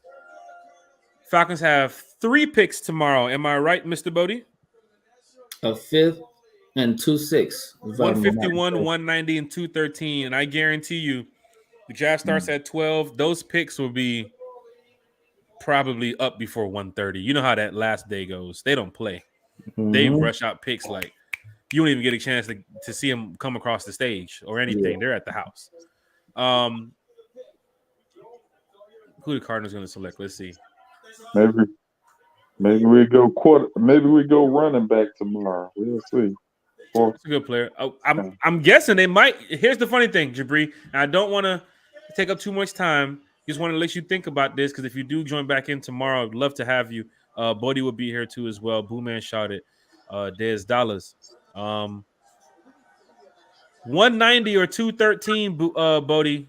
Agree or disagree? That would be your punter. Yeah, there you go. You see, Jabri? We need one. You see? You see how I just changed all that up? That's your punter. 190 or 213 is your punter. From the same school where this guy just came from. Matt Ariza from San Diego State. I heard the kid can kick 80-yard punts or 90-yard punts or something like that. Yeah. Kid is crazy. He can punt from one end zone to the other end zone. That's what I heard. So it's still a football player. Now that was my favorite Dallas Cowboy right there, all time. Who's this on the screen? Oh yeah, your screen is. See how the Cowboys travel? They're there heavy on day 2. I ain't gonna say who it is, but that's my favorite Dallas football player all time. Oh yeah, it's Emmett. Emmett's family used to stay right across the street from me. Oh, nice. Years ago, a long time ago. But yeah, we don't care about the rest of these picks. The Falcons come up tomorrow, 151 round 5, 190 round 6, 213 round 6. Jalen Tolbert, he was heavy on the draft boards too. Thank y'all so much for being a part of this. I'm trying to get all the information out at once. I'm just trying to make sure I got everything. Tomorrow's show will be in here early, 12 o'clock. Tune in. Facebook, YouTube, everything. We'll have everything set up once again. Falcons made their selections tonight. They went ahead and grabbed the pass rusher. I can't say his name. Arnold Ebikiti.